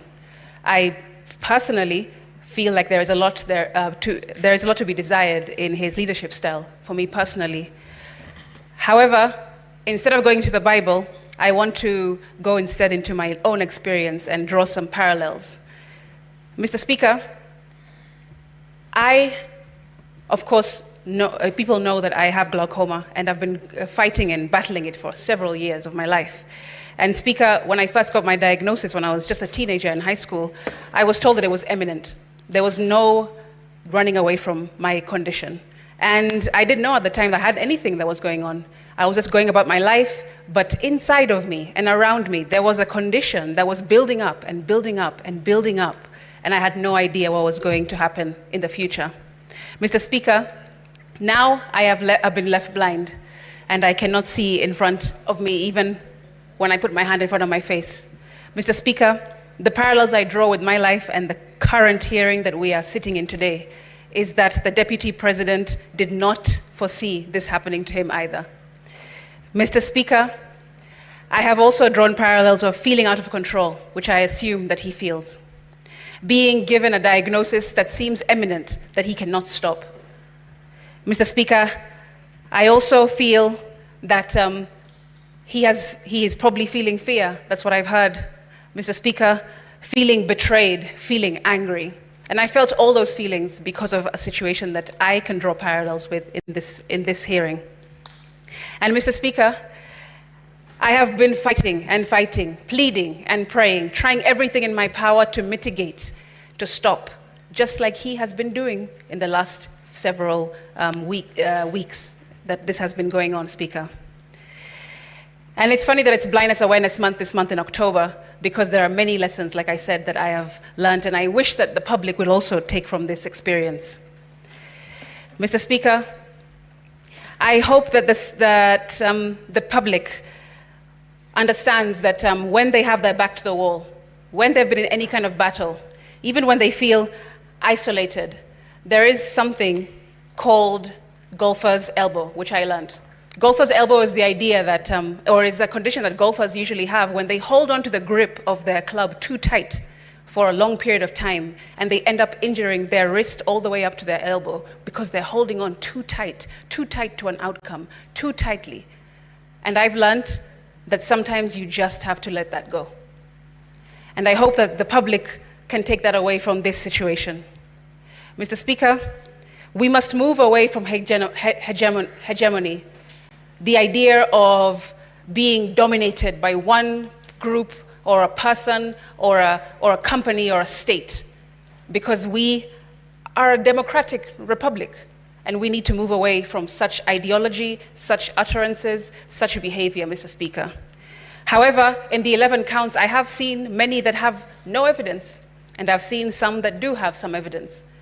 But I have not been particularly given confidence by the witness-in-chief, the mover of this motion, when I saw him up on the stand, Mr. Speaker. Although none of us can relate to what it's like to being a deputy president in this room for sure, we can definitely relate to the lessons that I've just mentioned. Mr. Speaker, make decisions today that will not betray you tomorrow. That's one. I also want to share that even though you're in a battle, whatever that might be, financial, personal, medical, whatever it is that you're going through at the moment, and you feel like your back is on the wall and everything, all the odds are against you, remember that it gets better. You do better. You will experience better. And we will become better, Mr. Speaker. I will finish, and I hope that the senators will remember what I said to them yesterday from the Bible, Proverbs 17:15. Senator Newton.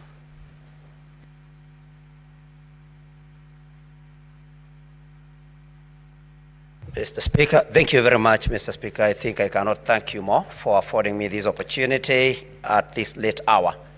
Mr. Speaker, I stand right from the onset to say that I oppose this particular motion, Mr. Speaker, and I have reasons for doing so. Mr. Speaker, the key witness or the mover of the motion came before this House yesterday, Mr. Speaker. And although I'm not a lawyer, but I know that it is there in the rules of natural justice that whoever alleges must prove. The Honorable Mutuse was not able to prove any of the allegations or any of the grounds that he laid against His Excellency the Deputy President, Mr. Speaker. Mr. Speaker, Kenyans were and are watching these proceedings. They were able to see the cross-examination and to hear the cross-examination of the Honorable Mutuse, Mr. Speaker. And I want to urge this House, Mr. Speaker, that if we want to uphold the dignity and the honor of this House, that Kenyans were and are still watching, you cannot impeach the Deputy President of the Republic of Kenya, Mr. Speaker, on allegations, on grounds that were not able to, that the mover was not able to prove, Mr. Speaker. And that is what prompted the question, I think, by Senator Wambua, which later was asked by Senator Awakia Umtata, which you were able to stand down because it had already been asked, whose motion was Mutuse's? Because it was not his motion. He had no proof of any or for any of the allegations, Mr. Speaker, and that is why this House, in order for us to uphold, like I've said, the dignity and honor, we need to vote no to this motion, Mr. Speaker. Mr. Speaker, many that have spoken before me have talked about the woman, the adulterous woman that was caught in the Bible. Senator Kajwang put it even better, that they did not bring the man that she was caught in the act with. Mr. Speaker, we need to ask ourselves, how good are we? How clean are we? Are we qualified to throw the first stone, Mr. Speaker? I think that is the first question that we should ask ourselves, that as we judge the Deputy President, how good are we? How many mistakes, how many offenses have we ever committed? How many sins even have we ever committed? And God forgive us, and our fellow human beings also forgive us, Mr. Speaker. But the most moving thing, Mr. Speaker, is that we did not give the Deputy President an opportunity.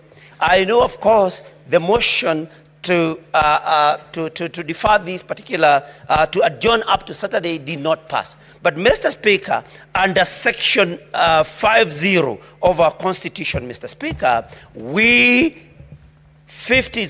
Mr. Speaker, we need to give any person 50-0, that is 50, Mr. Speaker, 2F, to be present and when being tried, unless the conduct of the accused person makes it impossible for the trial to proceed. Mr. Speaker, the Deputy President was taken ill, according to what the council reported to this House.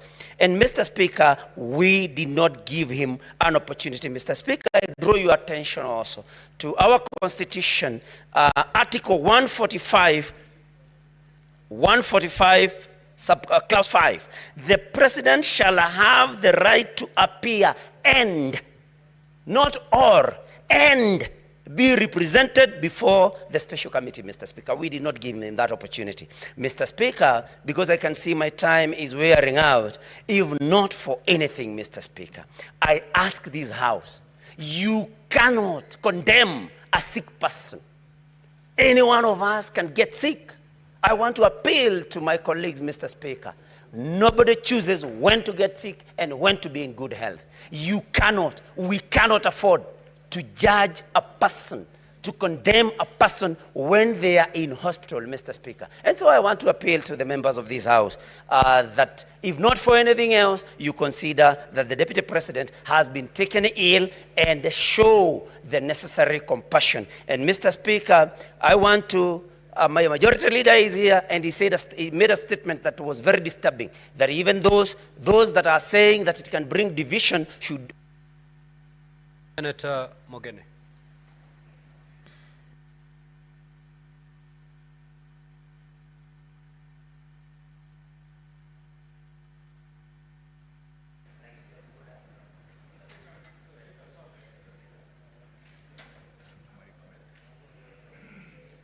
Mr. Speaker, sir, first on my own behalf and on behalf of the people of the great county of Nyamira, I want to send a message of quick recovery to His Excellency President Rigathi, and we wish him a speedy recovery. Mr. Speaker, the Bible says in the book of Ecclesiastes 3, verse 1, that there is a season for everything. There is a season to be born politically and a season to die politically. That's biblical. The Speaker, I've agonized. Mr. Speaker, I've gone through a lot of soul searching, Mr. Speaker, as I listened to the evidence that was tendered against, as I listened, Mr. Speaker. Just pause the time for Senator Mogeni. Let us allow Senator Mogeni to be heard in total silence, please. As a lawyer and a person who witnessed the birth of the 2010 Constitution, Mr. Speaker, I strongly believe, Mr. Speaker, that Kenya belongs to all the 42 plus tribes, Mr. Speaker. And what has disturbed me, Mr. Speaker, for the 2 days I've sat here, Mr. Speaker, what will happen to my community in Kisii and in Nyamira if we run our government through this theory of shareholding? Mr. Speaker, as I speak tonight, Mr. Speaker, the people of the two counties of Omogusi, Nyamira and Kisii are victims of that theory of shareholding. That community, Mr. Speaker, called Omogusi, has got no even a single PS serving in government, Mr. Speaker.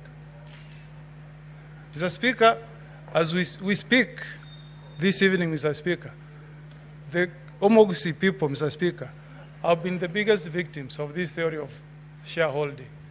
Mr. Speaker, the Constitution that we enacted in 2010, in Article 27, Mr. Speaker, clearly states that we should not discriminate, Mr. Speaker.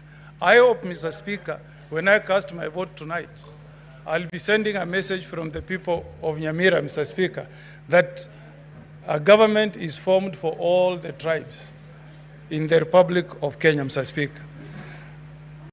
I've agonized, Mr. Speaker, on the issues that have been brought in this motion, touching on the widow and the children of the late Governor for Nyeri, Gachagua.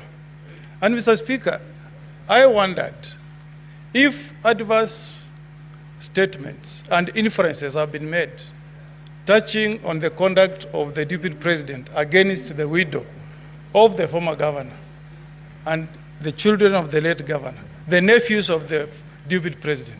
Why, Mr. Speaker? I ask as a father, why, Mr. Speaker, did the widow and the children of the late Governor Gachagua swear an affidavit to dispel all the things that have been said against a scheme of swindling those children? Why, Mr. Speaker? Why didn't they swear an affidavit, Mr. Speaker? That has troubled me a lot. And as I cast my vote tonight, Mr. Speaker, I'll be casting my vote for those children who lost their mother, who lost their father, but who were not given an opportunity, Mr. Speaker, to appear before this House and tell us, Mr. Speaker, that there has not been any wrongdoing from the Deputy President to those children. Count number 1, count number 8 is about the utterances that were made by the Deputy Speaker. I hope, Mr. Speaker, that the person who will occupy that coveted position of Deputy President will reflect on what John says in chapter 3, verse 5. Mr. Speaker, the Bible says that the tongue is a small part of the body, but the tongue is also fire, and it's a world of evil among parts of the body. If the Deputy President had checked his utterances, Mr. Speaker, perhaps we will not be having this motion this evening. So, as we vote tonight, Mr. Speaker, let's also learn. Let's also learn from what the tongue has done to Honorable Gachagua. I will vote, Mr. Speaker, where I'm convinced that allegations against the Deputy President have been proved. I reserve my vote to be cast at the right time. Senator Boni.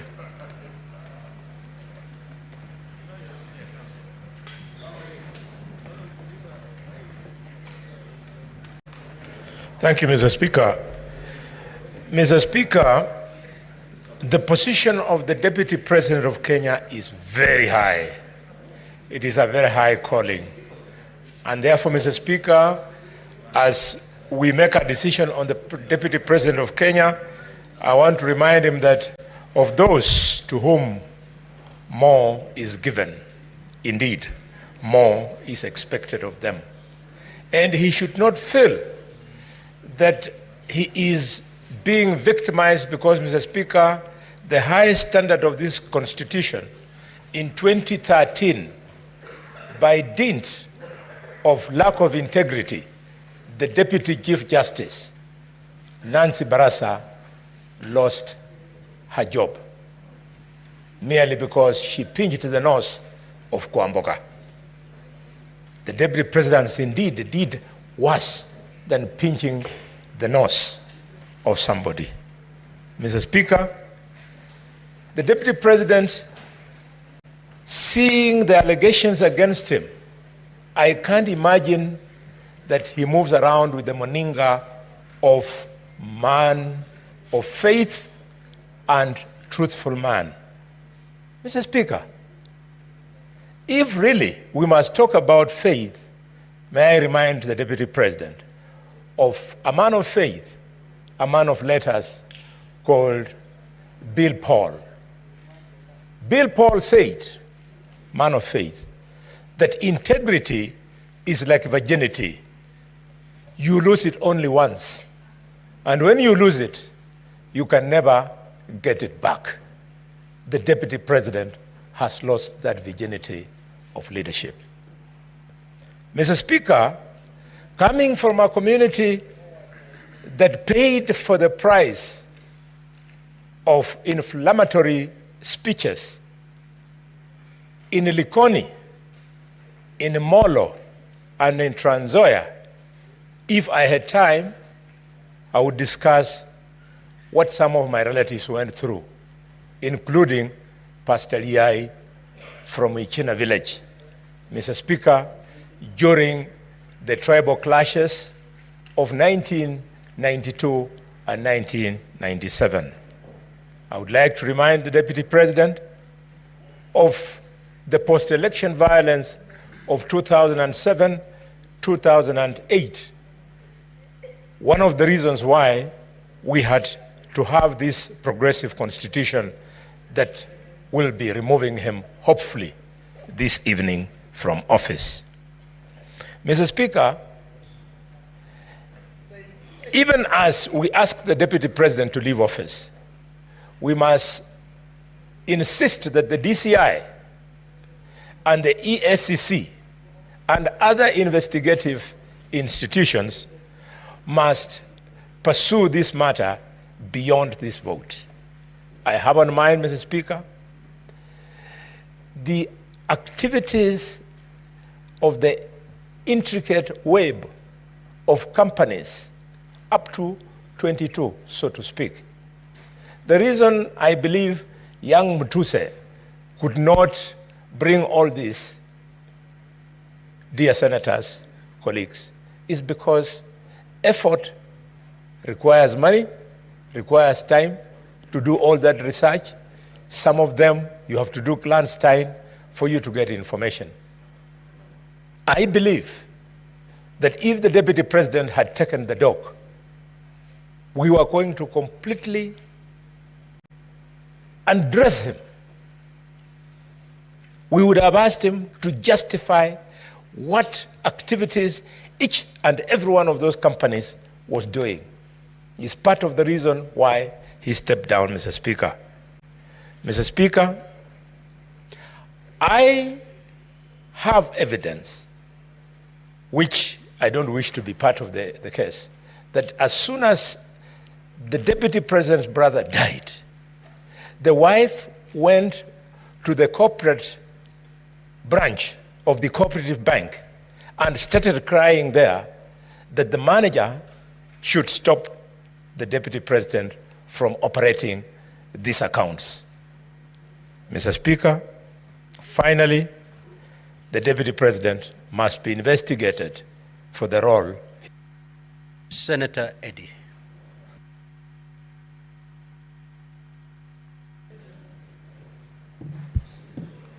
Mr. Speaker, I thank you, and I recognize the pressure of time.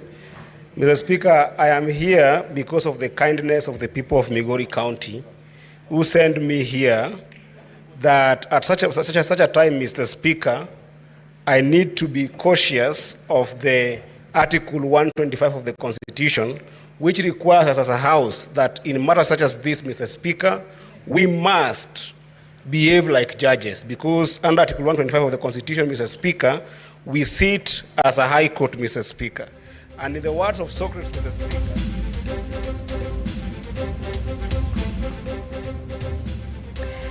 it has been non-stop broadcasting live from the Senate, and it is not over just yet. The debate on the floor of the House has now ceded room for the next event, the historic impeachment vote, the first one ever for a deputy president. Every end of the Constitution is stretched to its limit tonight as Kenyans witness what is the imminent removal from office of a sitting deputy president. It is a special and expanded edition of the News Gang here, the regular four, joined by a guest gangster duo of constitutional experts, Charles Kanjama and Abdikadir Mohammed. We will be talking through the momentous events of the evening once the voting starts. The News Gang will be here in just a moment once the voting begins, but for now, it's back to the Senate for the debate. Courteously and considering soberly, Mr. Speaker, are more than half of the charges, Mr. Speaker. And I find that ground 1, 5, and 6 on the utterances of the Deputy President, Mr. Speaker, violate Article 91 of the Constitution and Article 2, 32 of the Constitution. We cannot have political parties, Mr. Speaker, that are founded on the basis of ethnicity and dividing national resources on the basis of ethnicity, Mr. Speaker. Number two, Mr. Speaker, that would make the ground number 4, which actually also happened to be reason number 4 for why the Deputy President must leave office, Mr. Speaker, the violation of Article 160 of the Constitution, Mr. Speaker, of undermining the judiciary, Mr. Speaker. There was an imminent threat to the judges there, Mr. Speaker. You realize that in my judgment, Mr. Speaker, I excuse ground number 8 on the basis of the fact that there was no proof that there was a petition that was not filed, Mr. Speaker. But on the threat, Mr. Speaker, I think that the Deputy President stands impeached, Mr. Speaker. Ground number 9, Mr. Speaker, on NIS, Mr. Speaker. We know that this country has faced serious terror attacks, Mr. Speaker. And the moment the Deputy President, Mr. Speaker, showcases the secrecy of deficiency in our security infrastructure, Mr. Speaker, and you know that under Article 240 he has platforms to be able to express himself, Mr. Speaker, it is a violation of the Constitution, Mr. Speaker. Lastly, on ground number 11, Mr. Speaker, on bullying KEMSA official, Mr. Speaker, it has been proven here beyond reasonable doubt, Mr. Speaker, that the Deputy President is not a member of the company that was listed. He's not an employee of that company, Mr. Speaker. Yet he goes ahead and makes calls on behalf of that company, Mr. Speaker. That is impeachable. Lastly, Mr. Speaker, I must call the Council of the Deputy President to order, Mr. Speaker, especially Council Paul Mwite, Mr. Speaker, for actually practicing law in deceit, Mr. Speaker. You cannot say that at the level of the Deputy President, Mr. Speaker, he was okay in this house the entire time, and then when asked, you are saying you cannot be able to account for his whereabouts, and you know that the Deputy President, Mr. Speaker, also must be able to be taken care of by the DG of Health, Mr. Speaker, who could have given us a document to be able to substantiate whether the Deputy President is sick, Mr. Speaker. While I say sorry to the Deputy President, Mr. Speaker, I think this kind of deceit should also be tantamount to further impeachment, Mr. Speaker. I do therefore say that on ground 2, 3, 7, 8, and 10, they are not substantiated. But on ground 1, 5, 6, 4, 9, and 11, Mr. Speaker, this is a fight against tribalism that is done by one individual that then we must... Senator Osotsi, unfortunately, you only have 4 minutes because we terminate at exactly 10:30. Thank you, Mr. Speaker. Mr. Speaker, I'll be so quick. Mr. Speaker, when the Deputy President was here, I remembered the saying of a famous philosopher, 19th century, Lord Acton, who said, power tends to corrupt, and absolute power corrupts absolutely. Mr. Speaker, a few of us here served with the Deputy President in the National Assembly. And when we were there in the National Assembly, the Deputy President was a very humble man, very simple, very social, and was rare to talk. But listening to the judges and having seen what has been happening around, this is not the same man. This is a different man. So indeed, I want to agree with this philosopher that power tends to corrupt, and absolute power corrupts absolutely. And this is, it may affect all of us here. So there is something we need to learn from what has happened today. Mr. Speaker, I also want to congratulate the members here for their decency and maturity in conducting a fair trial. Mr. Speaker, it is not true that the Deputy President has not been given a hearing. We had to adjourn this House for 2 hours to wait for the witness to come. He didn't come. And Mr. Speaker, you know that the tradition of this House, that sometimes we receive written submissions. We do that in our committees. We do that in public participation. So the members who are saying that he was not given a fair hearing is that that is not true, because this House tried as much as possible to get the Deputy President to come. Mr. Speaker, a lot has been said about various laws and articles of the Constitution that the Deputy President has violated. But one important article of the Constitution that runs through all the charges, Mr. Speaker, is Article 131 of the Constitution, which read together with Article 147, clearly says that the Deputy President is a symbol of national unity. That is not the case, Mr. Speaker. Mr. Speaker, if you go ahead, Article 131(2) says that the Deputy President, by dint of Article 147, should respect and uphold and safeguard the Constitution. That is not the case. The Deputy President should promote and enhance the unity of the nation. That is not the case. The Deputy President should promote respect for diversity of the people and communities in Kenya. Mr. Speaker, that is not the case.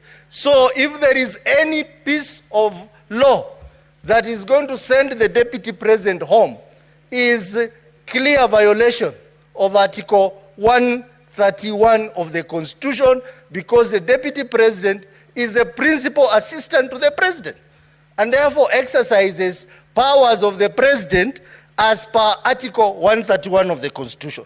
Mr. Speaker, if there is one charge, because we have 11 charges, that is going to send the Deputy President home, it's charge number 1. I listened to the evidence that was brought here by his counsel.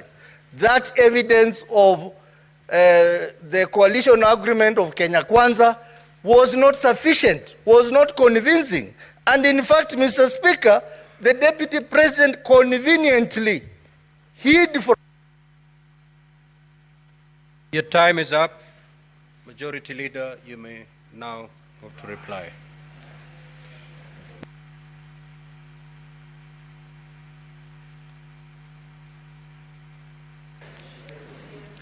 Mr. Speaker, sir, I beg to hereby reply, having listened to the contributions of my colleagues on this very important motion on trial by impeachment of the Deputy President, Honorable Rigathi Gachagua.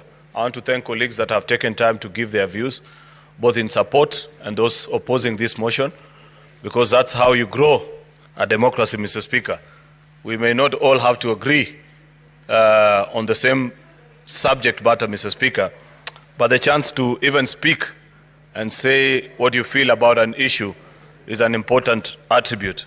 Indeed, Mr. Speaker, I agree with the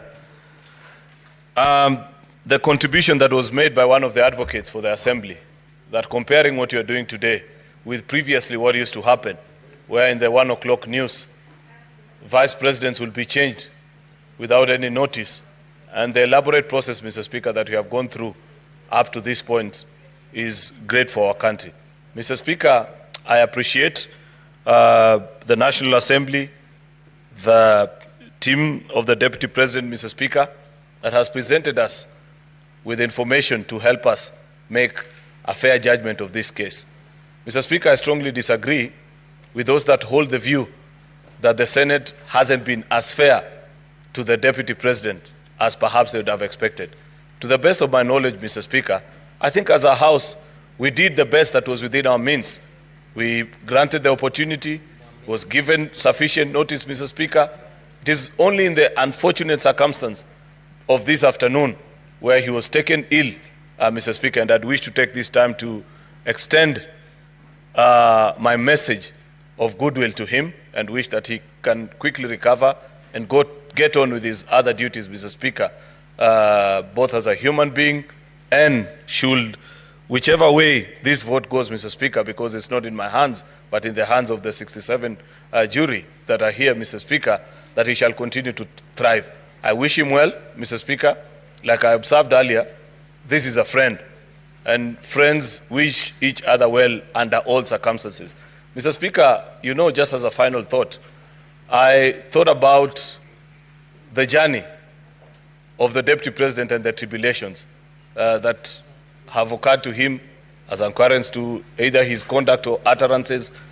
And I'm reminded of a book I once read, Mr. Speaker, by Senegalese satirist Osman Sembene, a book called Hala, where, Mr. Speaker, a very rich businessman by the name El Haji looks and desires a beautiful young lady by the name Ngone, and finally takes her in as a third wife.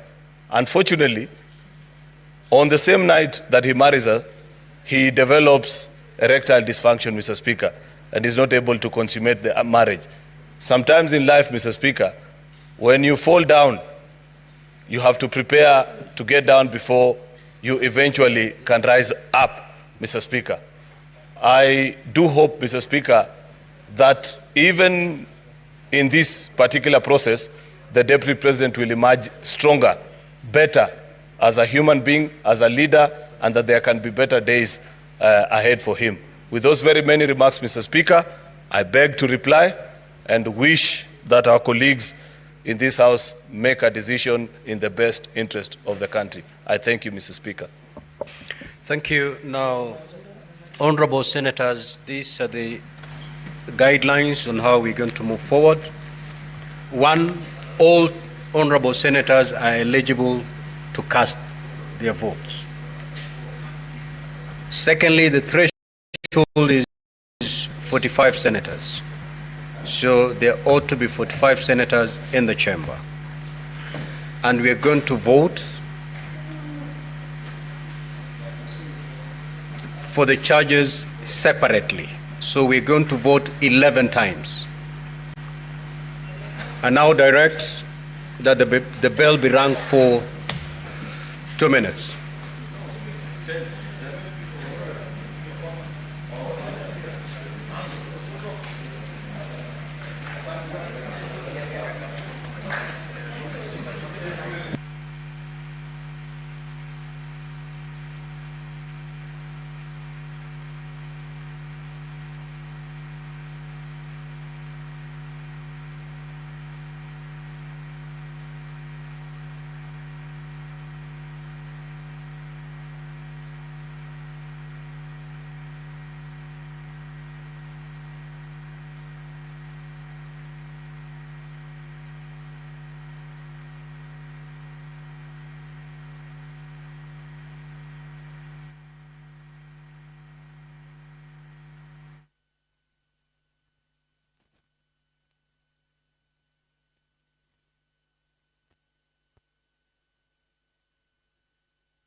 And there you have it. The debate on that is now complete, and the senators are now getting ready to cast their votes. As we have been told there by the Speaker of the Senate, they will vote on each ground. And the magic number that is needed to determine whether the Deputy President goes home tonight is 45. 45 senators would need to vote in favor of upholding the resolution by the National Assembly to send the Deputy President home. They will be voting on each of the 11 grounds. And what a day it has been, 2 days, but really on this particular day, when it started out with a carryover from 2 witnesses from yesterday. And then the key witness who was meant to take the stand today, in a manner of speaking, the Deputy President, failed to show up on account of illness. And we also heard from the doctors at the Karen Hospital explaining the reasons that took him to the Karen Hospital, where we understand he is admitted at least for the night, with his advocates seeking for an extension or some time until Tuesday next week, and the Senate making the decision to carry on with the process. Ladies and gentlemen, this is a special edition, expanded edition of News Gang on what can only be termed as an historic day when the country is stretching and exercising this particular tenet of the Constitution, and that is of the impeachment of the Deputy President of the Republic of Kenya. The gangsters are here, and like we said earlier, we are joined by constitutional experts Abdikadir Mohammed and Charles Kanjama. I think perhaps, Charles, let's get some perspective from you on what we've just seen happen on the floor of the House with the debate, and then explain to us this process that is now beginning.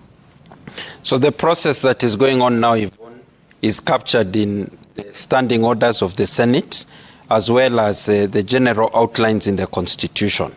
And what has happened is that in the year 2023, the Senate changed their standing orders. And in the new standing orders, they have a whole schedule, the second schedule that deals with the procedure for impeachment of a president or deputy president. And they elaborate what will happen if the Senate is dealing with the impeachment trial in plenary, which is what is happening.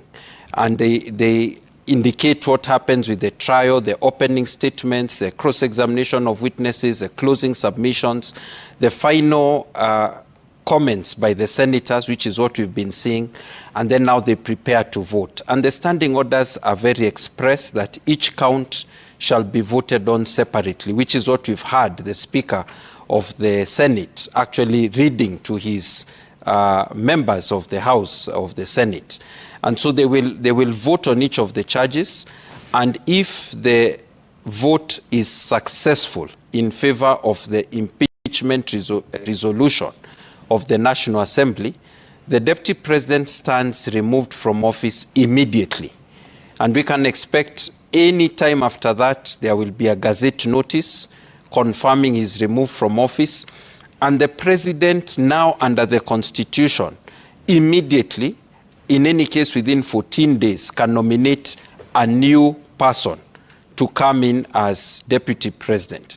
And this person to be nominated by the President can be nominated tonight or tomorrow morning. We are aware that the National Assembly will have a special sitting tomorrow. The Constitution gives them 60 days to consider any new person nominated for Deputy President, but they can even choose to vote tomorrow, the representatives of the people. So it's a very accelerated process, and what I would summarize by saying is that both the legal teams of the Deputy President and those who are supporting the impeachment are in a race against time to establish a new status quo, so that when the court, the three-judge bench, eventually comes to determine these many legal and constitutional questions about the process, they will be saying, preserve the current status quo. If the status quo is that there's a new person in office, as happened with the impeachment of Governor Mike Sonko of Nairobi a few years back, and Kananu was already sworn in, that status quo is likely to prevail. That's why there's a race against time. It's almost an indecent haste to get everything done. And that can explain even the decisions you've been seeing on procedural matters today, including on the question of whether there will be an adjournment until Tuesday. Interesting. Sam? Right.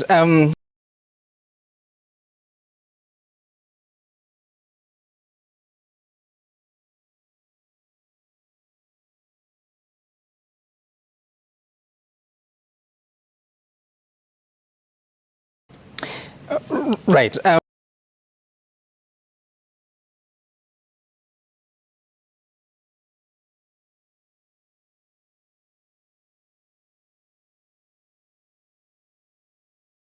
Mr. Speaker, a very rich businessman by the name El Haji looks and desires a beautiful young lady by the name Ngone, and finally takes her in as a third wife. Unfortunately, on the same night that he marries her, he develops erectile dysfunction, Mr. Speaker, and is not able to consummate the marriage. Sometimes in life, Mr. Speaker, when you fall down,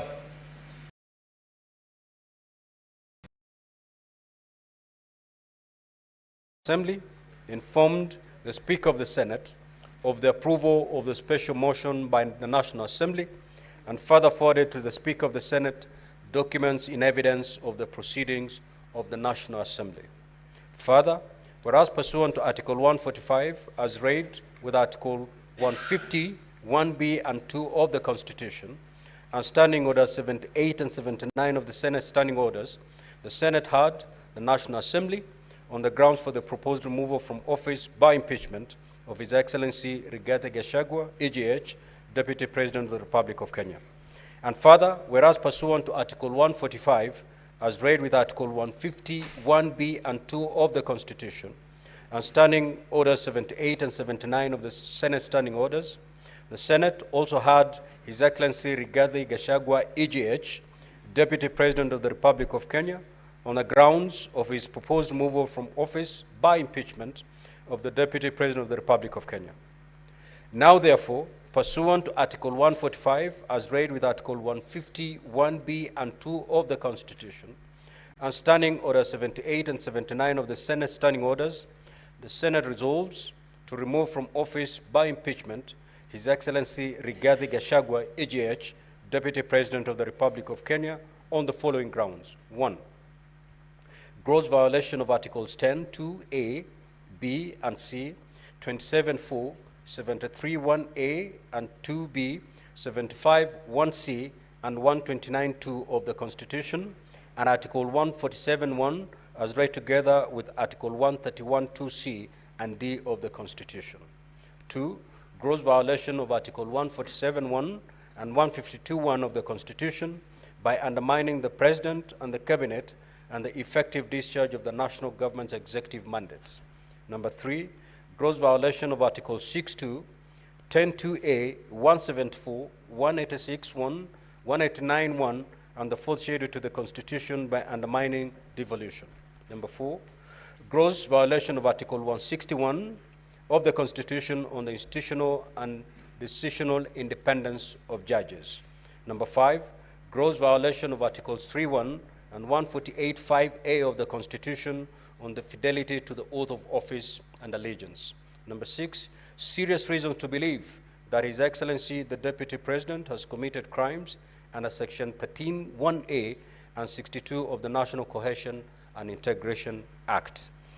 Number 7, serious reason to believe that His Excellency the Deputy President has committed gross economic crimes under Sections 45.1, 46, 47A3 and 48.1 of the Anti-Corruption and Economic Crimes Act, and Sections 2, 3, 4, and 7 of the Proceeds of Crime and Anti-Money Laundering Act.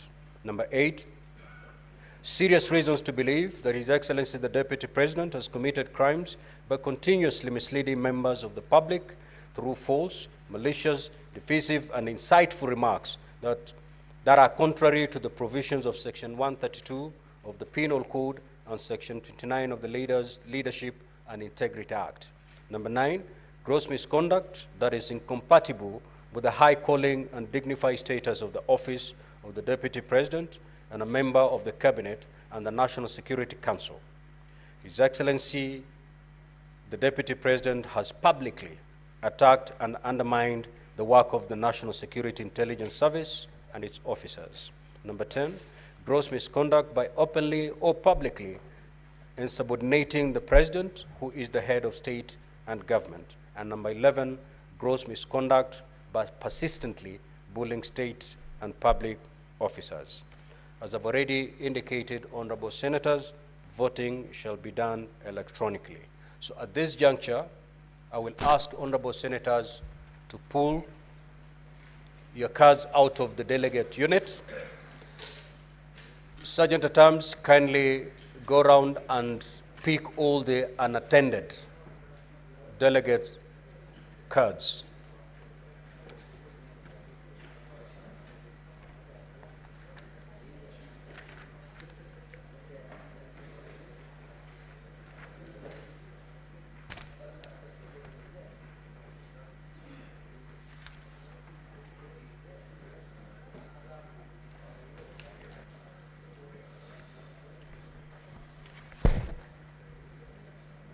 Sergeant at Arms, if you're done collecting the unattended cards, we're good. Now, honorable senators, you may log in back. As indicated earlier, we will be casting our votes 11 times. So the vote you're going to cast at the moment is for charge allegation number 1, which is gross violation of Articles 10(2)(a), (b), and C 27(4). I had already read it out. So from this moment, it's beamed on the screens. So honorable senators, once you've logged in, you may now proceed to vote.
Senator Tabitha Keroche, may you move to dispatch and get some assistance.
We're now going to allegation number 2.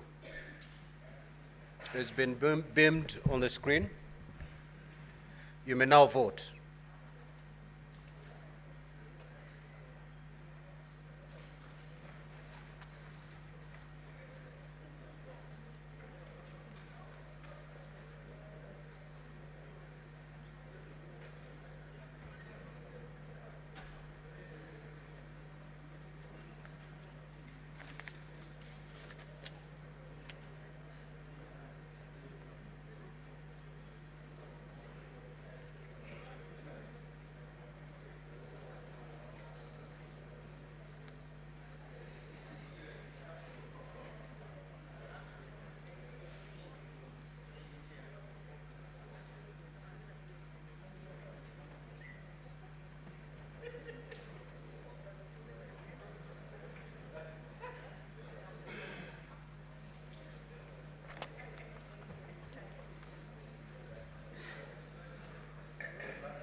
We shall now move to ground number 3, allegation number 3. Can you beam it? There we are. Honorable Senators, you may now proceed to vote on allegation number 3.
We are now going to allegation number 4. Let it be beamed on the screen. Honorable Senators, you may now proceed to vote on ground number 4.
Honorable Senators, we are now moving to vote on charge number 5.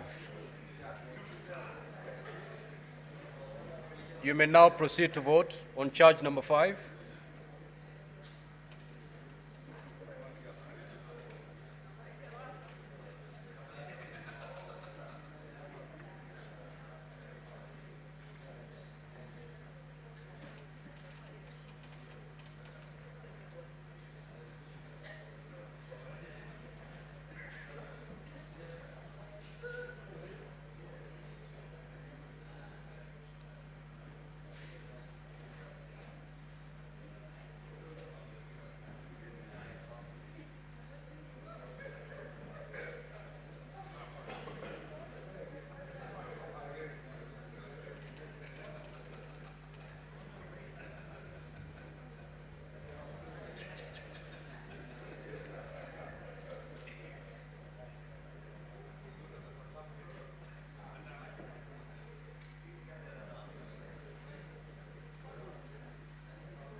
Could that be withdrawn? It moves very fast, and those come with the office. Yeah.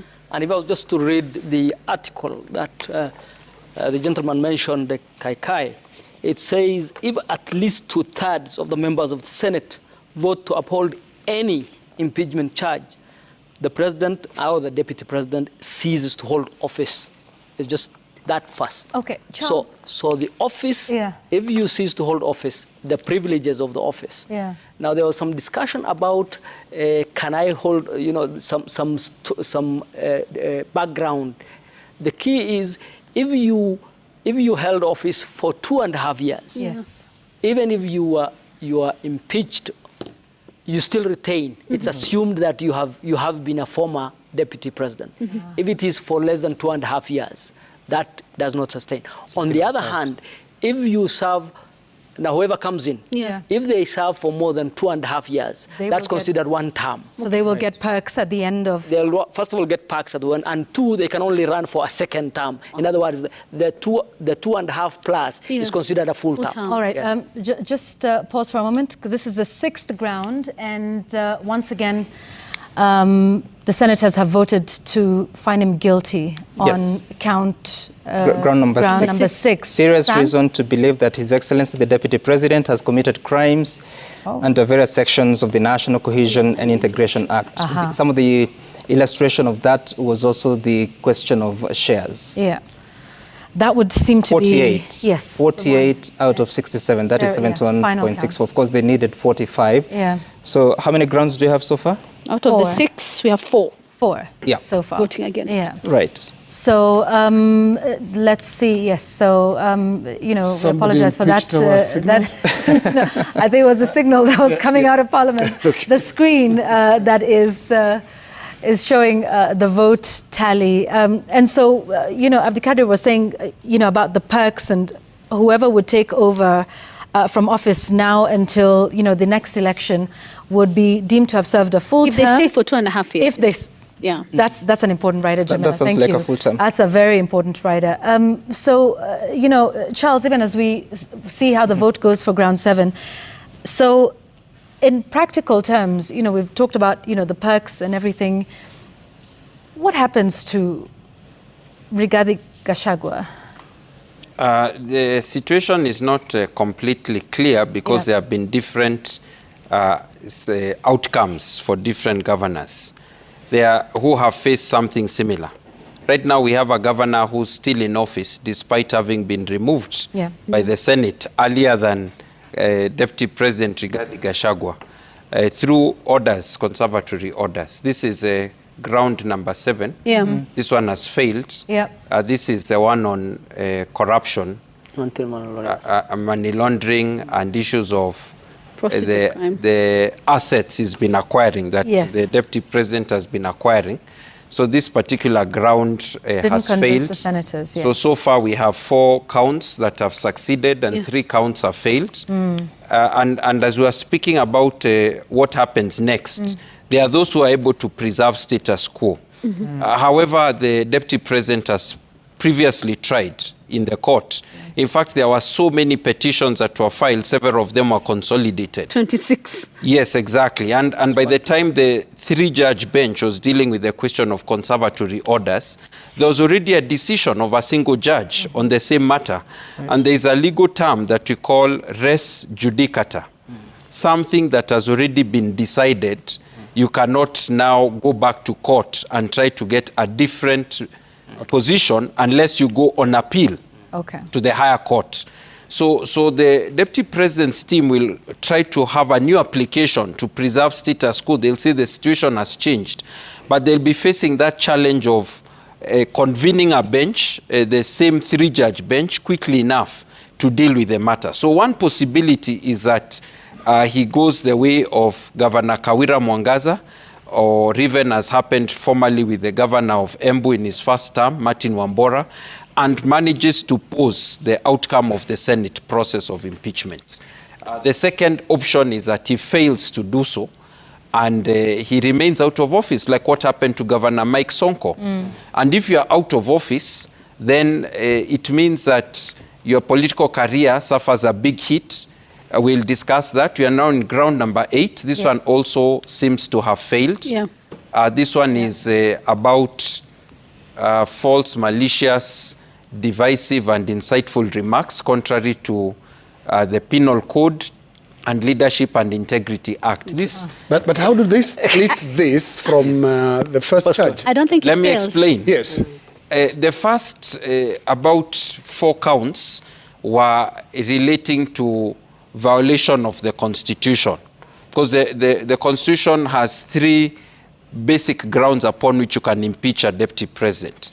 The next set of grounds, the ones we are looking at now, these counts have to do with suspicion that is committed a crime under local or international law. Okay. So this one, the threshold is a bit higher, I think, than the one for violation of the Constitution, even though the courts have said the standard of proof is what in legal terms we say above the civil standard, is more than balance of probabilities, but below the criminal standard, which is beyond reasonable doubt. So you need to prove the evidence to a certain standard that is in the middle between civil cases and criminal cases. So it's possible to find someone has not met the test for one of the grounds and has met for another, even though the grounds seem or the counts seem connected, which is what has happened here, that you engage in action that was contrary to the National Cohesion and Integration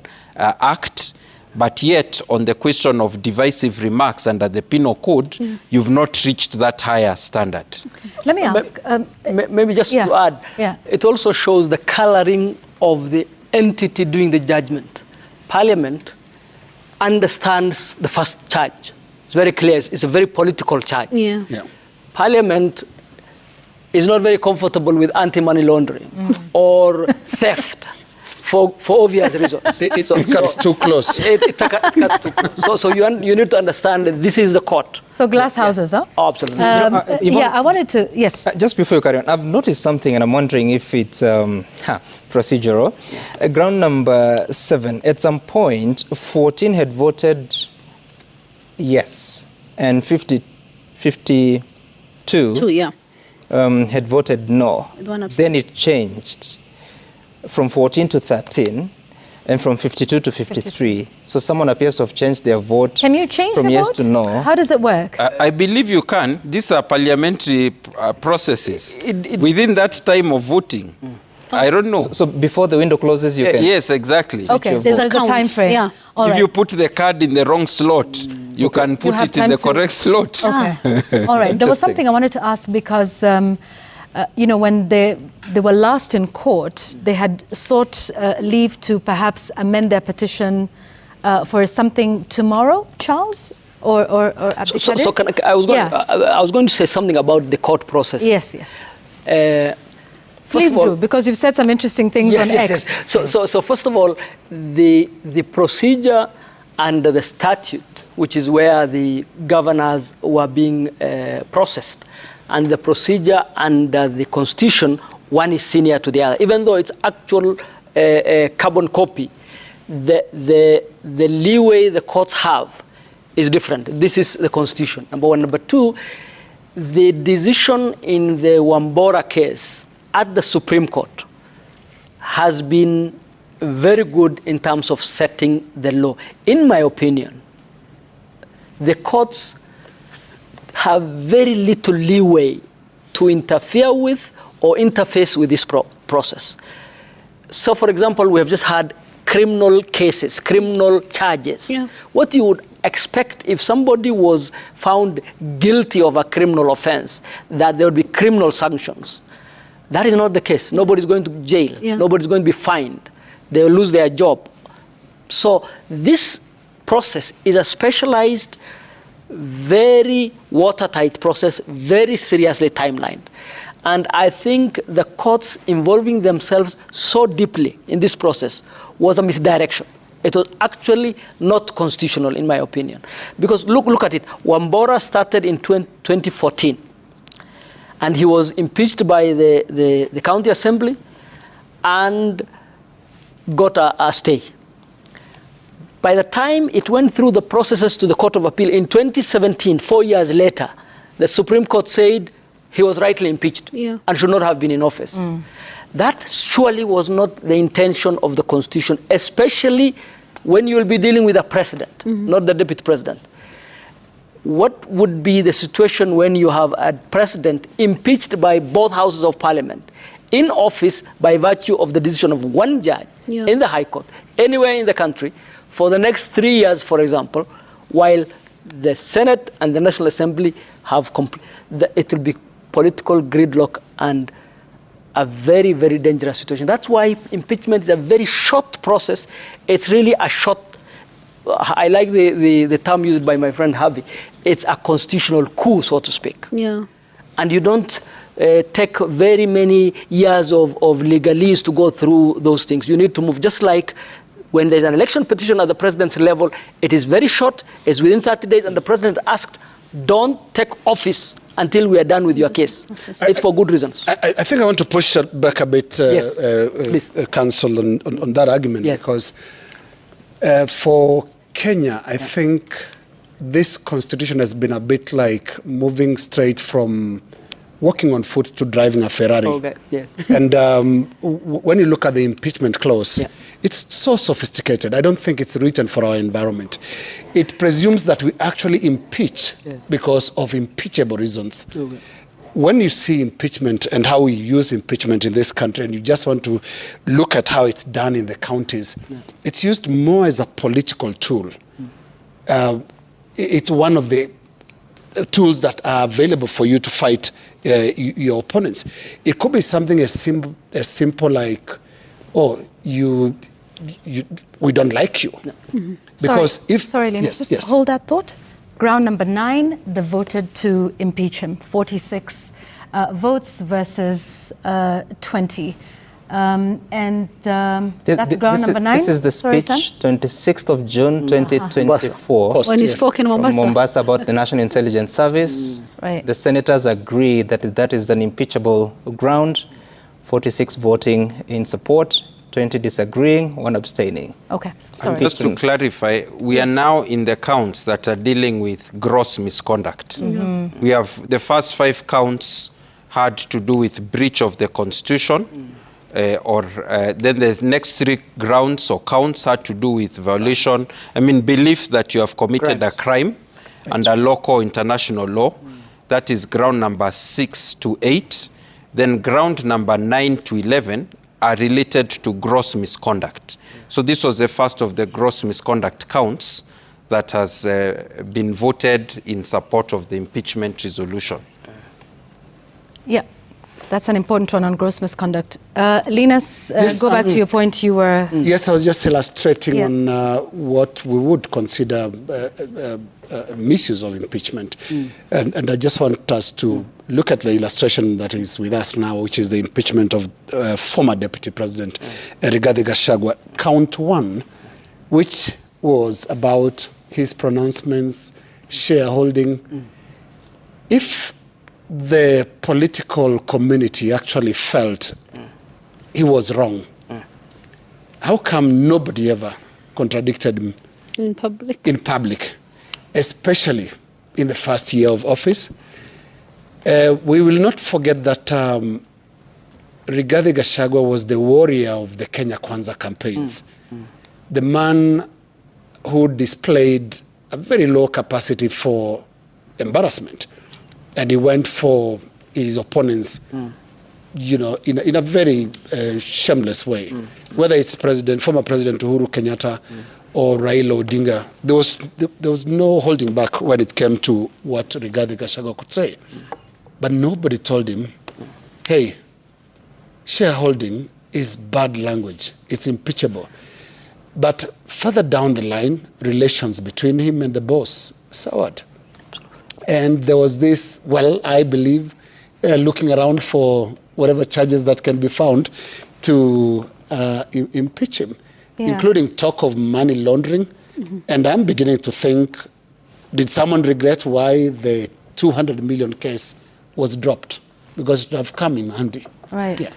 sorry, count 10. There's some we development. just had ground 10. Yeah. You didn't get to 45. Right, and this is the one about insubordination of the president. Yes, 22, no, 44. They don't. Majority of senators don't believe it's a ground. And that tallies with what they found under the undermining of the president and the cabinet earlier on in ground 2, where 28 were voting yes. Yeah. And what is the other number? 39 were voting no. Yeah. Okay. So Linus, I think on the issue you had mentioned, look, if many state officers were put to this test, they would fail. Many in parliament or in the cabinet or elsewhere, many people would fail this test. Number one. Number two, clearly there are political knives at work in the process. So that, I think, and thirdly, the public in Kenya has a very low trust threshold for our politicians. So all that is absolutely correct. Having said that, it is the public that has voted for members of our parliament. They actually are currently members of parliament. Yeah. So the functions they undertake as members of parliament are constitutional and legitimate functions. And finally, this actually is a political device. So for example, Charles is a very good lawyer. If he was tomorrow, without any process in parliament here, on a normal sunny day, file a case in the High Court to say, I'm going to file a case for impeachment. The High Court, most lawyers will tell you, has unlimited jurisdiction. So if Charles was to wake up one morning and decide without any process going on in parliament and go and say, I'm going to file an impeachment case, he'll be laughed out of court. He'll be told, impeachment, we don't deal with impeachment, go to the parliament. That's where impeachment happens.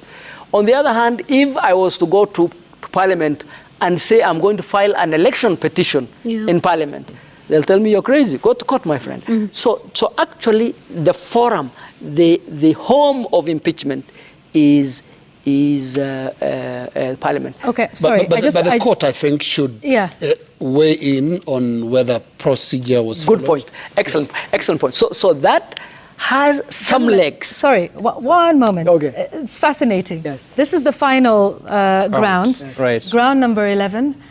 This was on persistent bullying of state and public officers. This is the one relating to which evidence that was presented. Was this the one on intimidation? I should believe so. The former head of KEMSA? Yes, that's the one. Yes, this one has also... KEMSA. Yes, it was about KEMSA, Dr. And the mosquito nets yes. tender. Global and the infamous phone call to him to refund the bid bond Shobika. And you remember that, of course, has not been upheld by the senators. Yes. Okay. And earlier, during the National Assembly sitting, you remember several members of parliament were saying how he's been treating them, disregarding them, calling them some names, some very funny names that were mentioned by Kururia, Njoroge Kururia, I think the member of parliament for Gatundu North. So the Senate does not believe that it has been substantiated to an extent of impeaching the deputy president rather. But so far, 5 out of 11 grounds have been substantiated by the Senate and being used to remove the deputy president. And he stands impeached, and I believe, let's listen to the Speaker. Senator Alan Chesang, proceed to the dispatch. Senator Karungo, proceed to the dispatch. Bayo.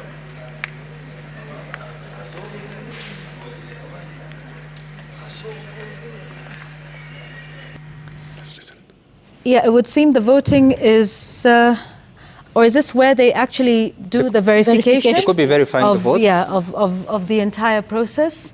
You can also see there the senator from Nakuru. And is that nominated Senator Karen Nyamo as well? Yeah, Senator of Nyandarua, yes. John Methu. That's right, yes, absolutely. So, and Senator Thangwa too. So what happens now, Charles? The Speaker makes the announcement, the final pronouncement. Like we've said, this is a quasi-judicial process. So Allow my questions. I know they are simple. Yes. Is there a verdict, you know, a ruling, a judgment, you know? And do we now have, you know, a reasoned judgment like we see? Because we've seen a bit of a mix of what was a court process versus... Yeah, when you have jury trials, Yeah. for example, in the United States of America or the United Kingdom, they don't give a judgment. They Yeah. just give a verdict. Yeah. And if there's anything that is reasoned, it is the views of the judge or his directions to the jury before they give the final outcome. So you could say that the reasoning in this case that appears in the Hansard is the comments that were made by the senators before they voted. They're actually more like a jury because what jurors do is what the senators have done. It's only that their deliberations, and like for a jury which are private, Closed door, yeah. are public, and they've actually given their comments so that Kenyans can hear their reasoning for the decisions they've arrived at. So the only thing we'll have at the end of this process is a communication from the Speaker about the removal and the necessary Gazette notice formally communicating that position to the whole country. And then, of course, also communicating to the president, because there has to be formal communication to the president so that he can appoint or nominate a new deputy. And that formal communication to the president is done in writing? I would assume there would be a letter. I suppose the outcome of the vote? Yes. Yeah, just trying to understand. Okay. Yes, indeed. There would be, for sure, a letter to the president, and that letter would include the evidence of the outcome of the Senate resolution. Just to clarify... Any chance all that will be happening at the same time? The clerks, officials in the Senate are already drafting. If they had not finished drafting before, they only needed to add the ground that has succeeded. 5 of 11 grounds. Yeah. We noticed earlier today that the Speaker walked out for 5 minutes and he came back maybe a bit longer, 10, 15 minutes, but he had a reasoned proposal. And so did the majority leader. He read it well. Yes. He read it very well. So they are prepared in advance. Right. And for sure, between now, 11:20 and midnight, those documents are likely to have been prepared, signed, and dispatched. There is an efficiency that is amazing for the public sector on this matter. When the government wants to be efficient, it truly can. Abdikader? So Parliament, first of all, has a very good public service.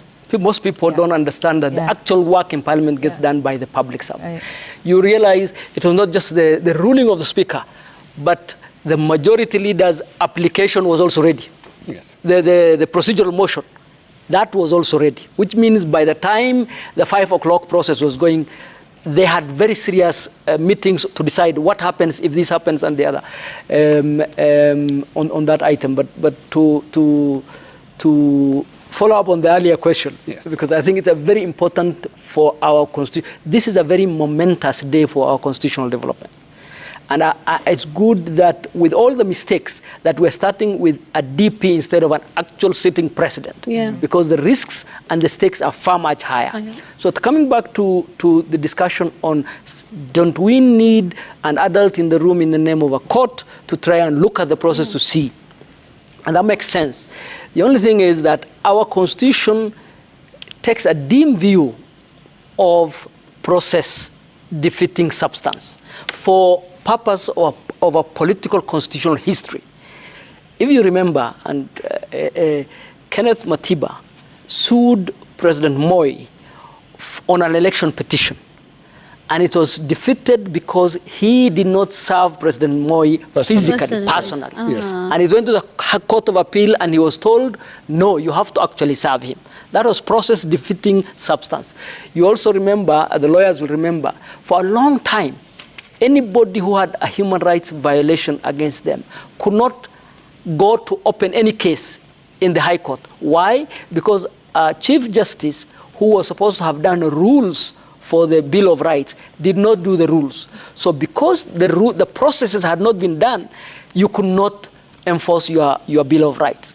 And so on, and you would be told you don't have standing. So, an NGO would go to court because somebody who has been disappeared, and they'll be told, are you the person? No, you have no standing. You have no locus, as the lawyers say. Because of all those processes, the Constitution says that you will not be denied right, or substantive things will not be denied because of process. Now we have a situation where impeachment, the substance has been done.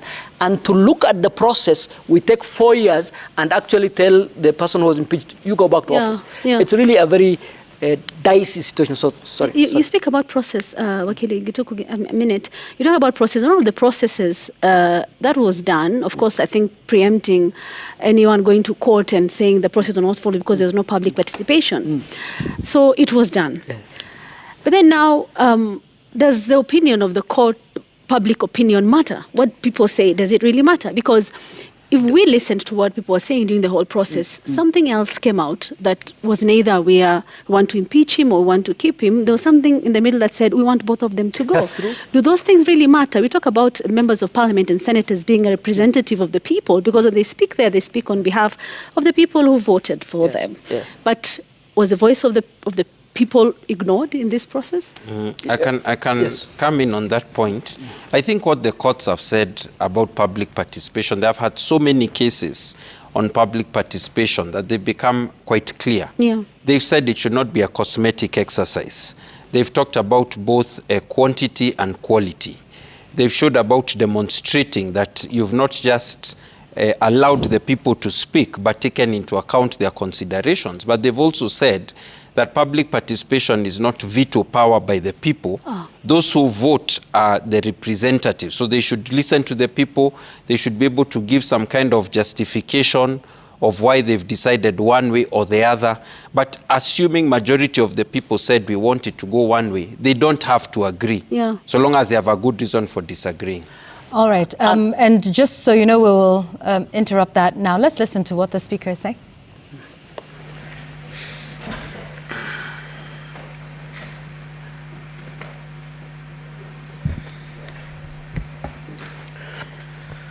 Now, the result of the division is as follows. Charge number 1, ayes 54, nays 13, abstention 0. So the ayes have it. Charge number 2, ayes 28, nays 39, abstention 0. So the nays have it. Charge number 3, ayes 19, nays 45, abstention 3. So the nays have it. Charge number 4, the ayes at 51, nays at 16, abstention at 0. The ayes have it. Charge number 5, ayes 49, nays 16, abstention 2. So the ayes have it. Charge number 6, ayes at 48, nays at 18, abstention 1. So the ayes have it. Charge number 7, the ayes 13, nays 53, abstention 1.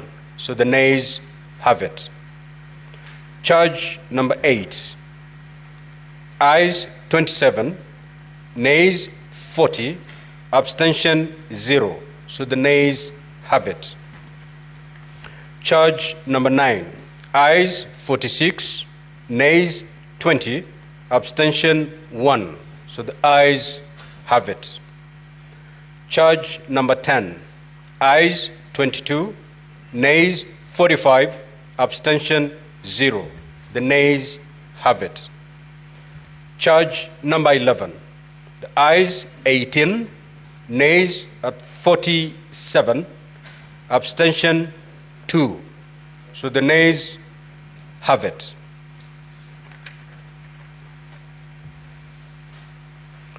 Now, honorable senators, the result of the division indicate that the Senate has upheld the following impeachment grounds. 1, gross violation of Articles 10(2)(a), B, and C, 27(4), 73(1)(a), and 2B, 75(1)(c), and 129(2) of the Constitution, and Article 147(1), as read together with Article 131(2)(c) and D of the Constitution.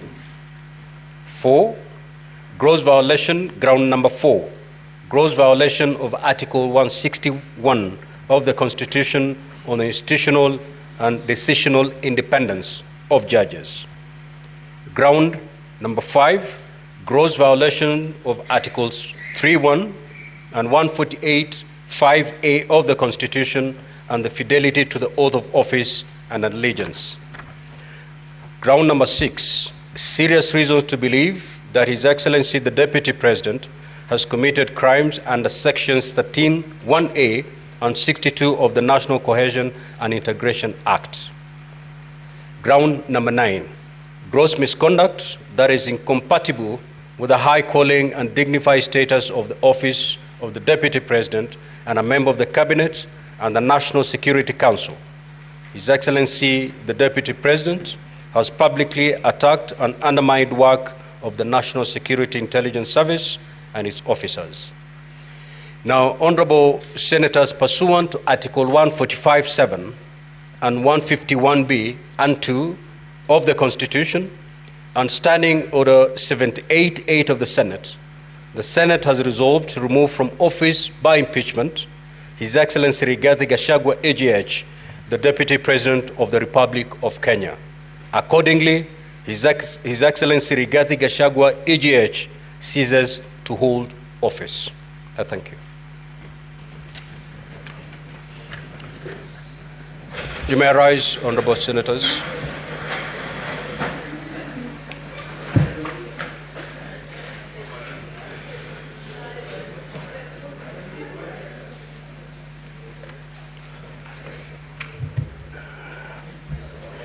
Now, Honorable Senators, there being no business on the order paper, the Senate stands adjourned until Tuesday, the 22nd of October, 2024 at 2:30 p.m.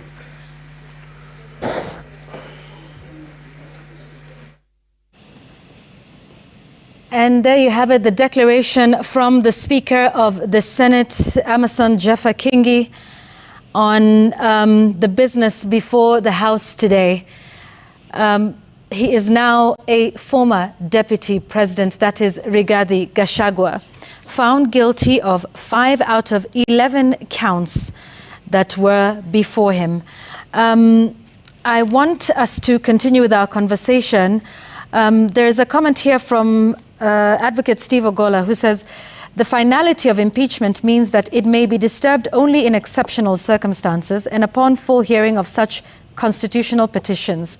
The implication is that the High Court must exercise the greatest restraint and decline any invitation to grant temporary orders of stay, stopping the President from nominating a new Deputy President. In short, former DP Gachagua has 0 chances of getting favorable orders to stop nomination of his replacement. Charles, sounds like what you were saying about, this sort of race to the finish on either side because of the issue of, status quo.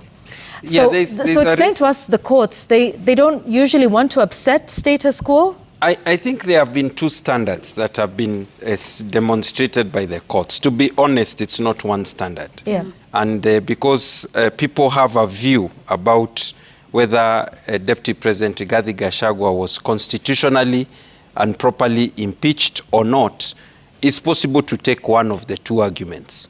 But the truth is that the jurisprudence of the courts right now is that you have cases like Mike Sonko, who once he was successfully impeached could not get a court order. And you also have cases like Kawira Mwangaza, who currently is enjoying a court order after she was successfully impeached, and Martin Wambora before. But Martin Wambora, you could say, was the first term of county government. This is the current term, Kawira Mwangaza. So the truth is that the courts have 2 standards that have been applied, or one standard applied in 2 different ways. And it is not, I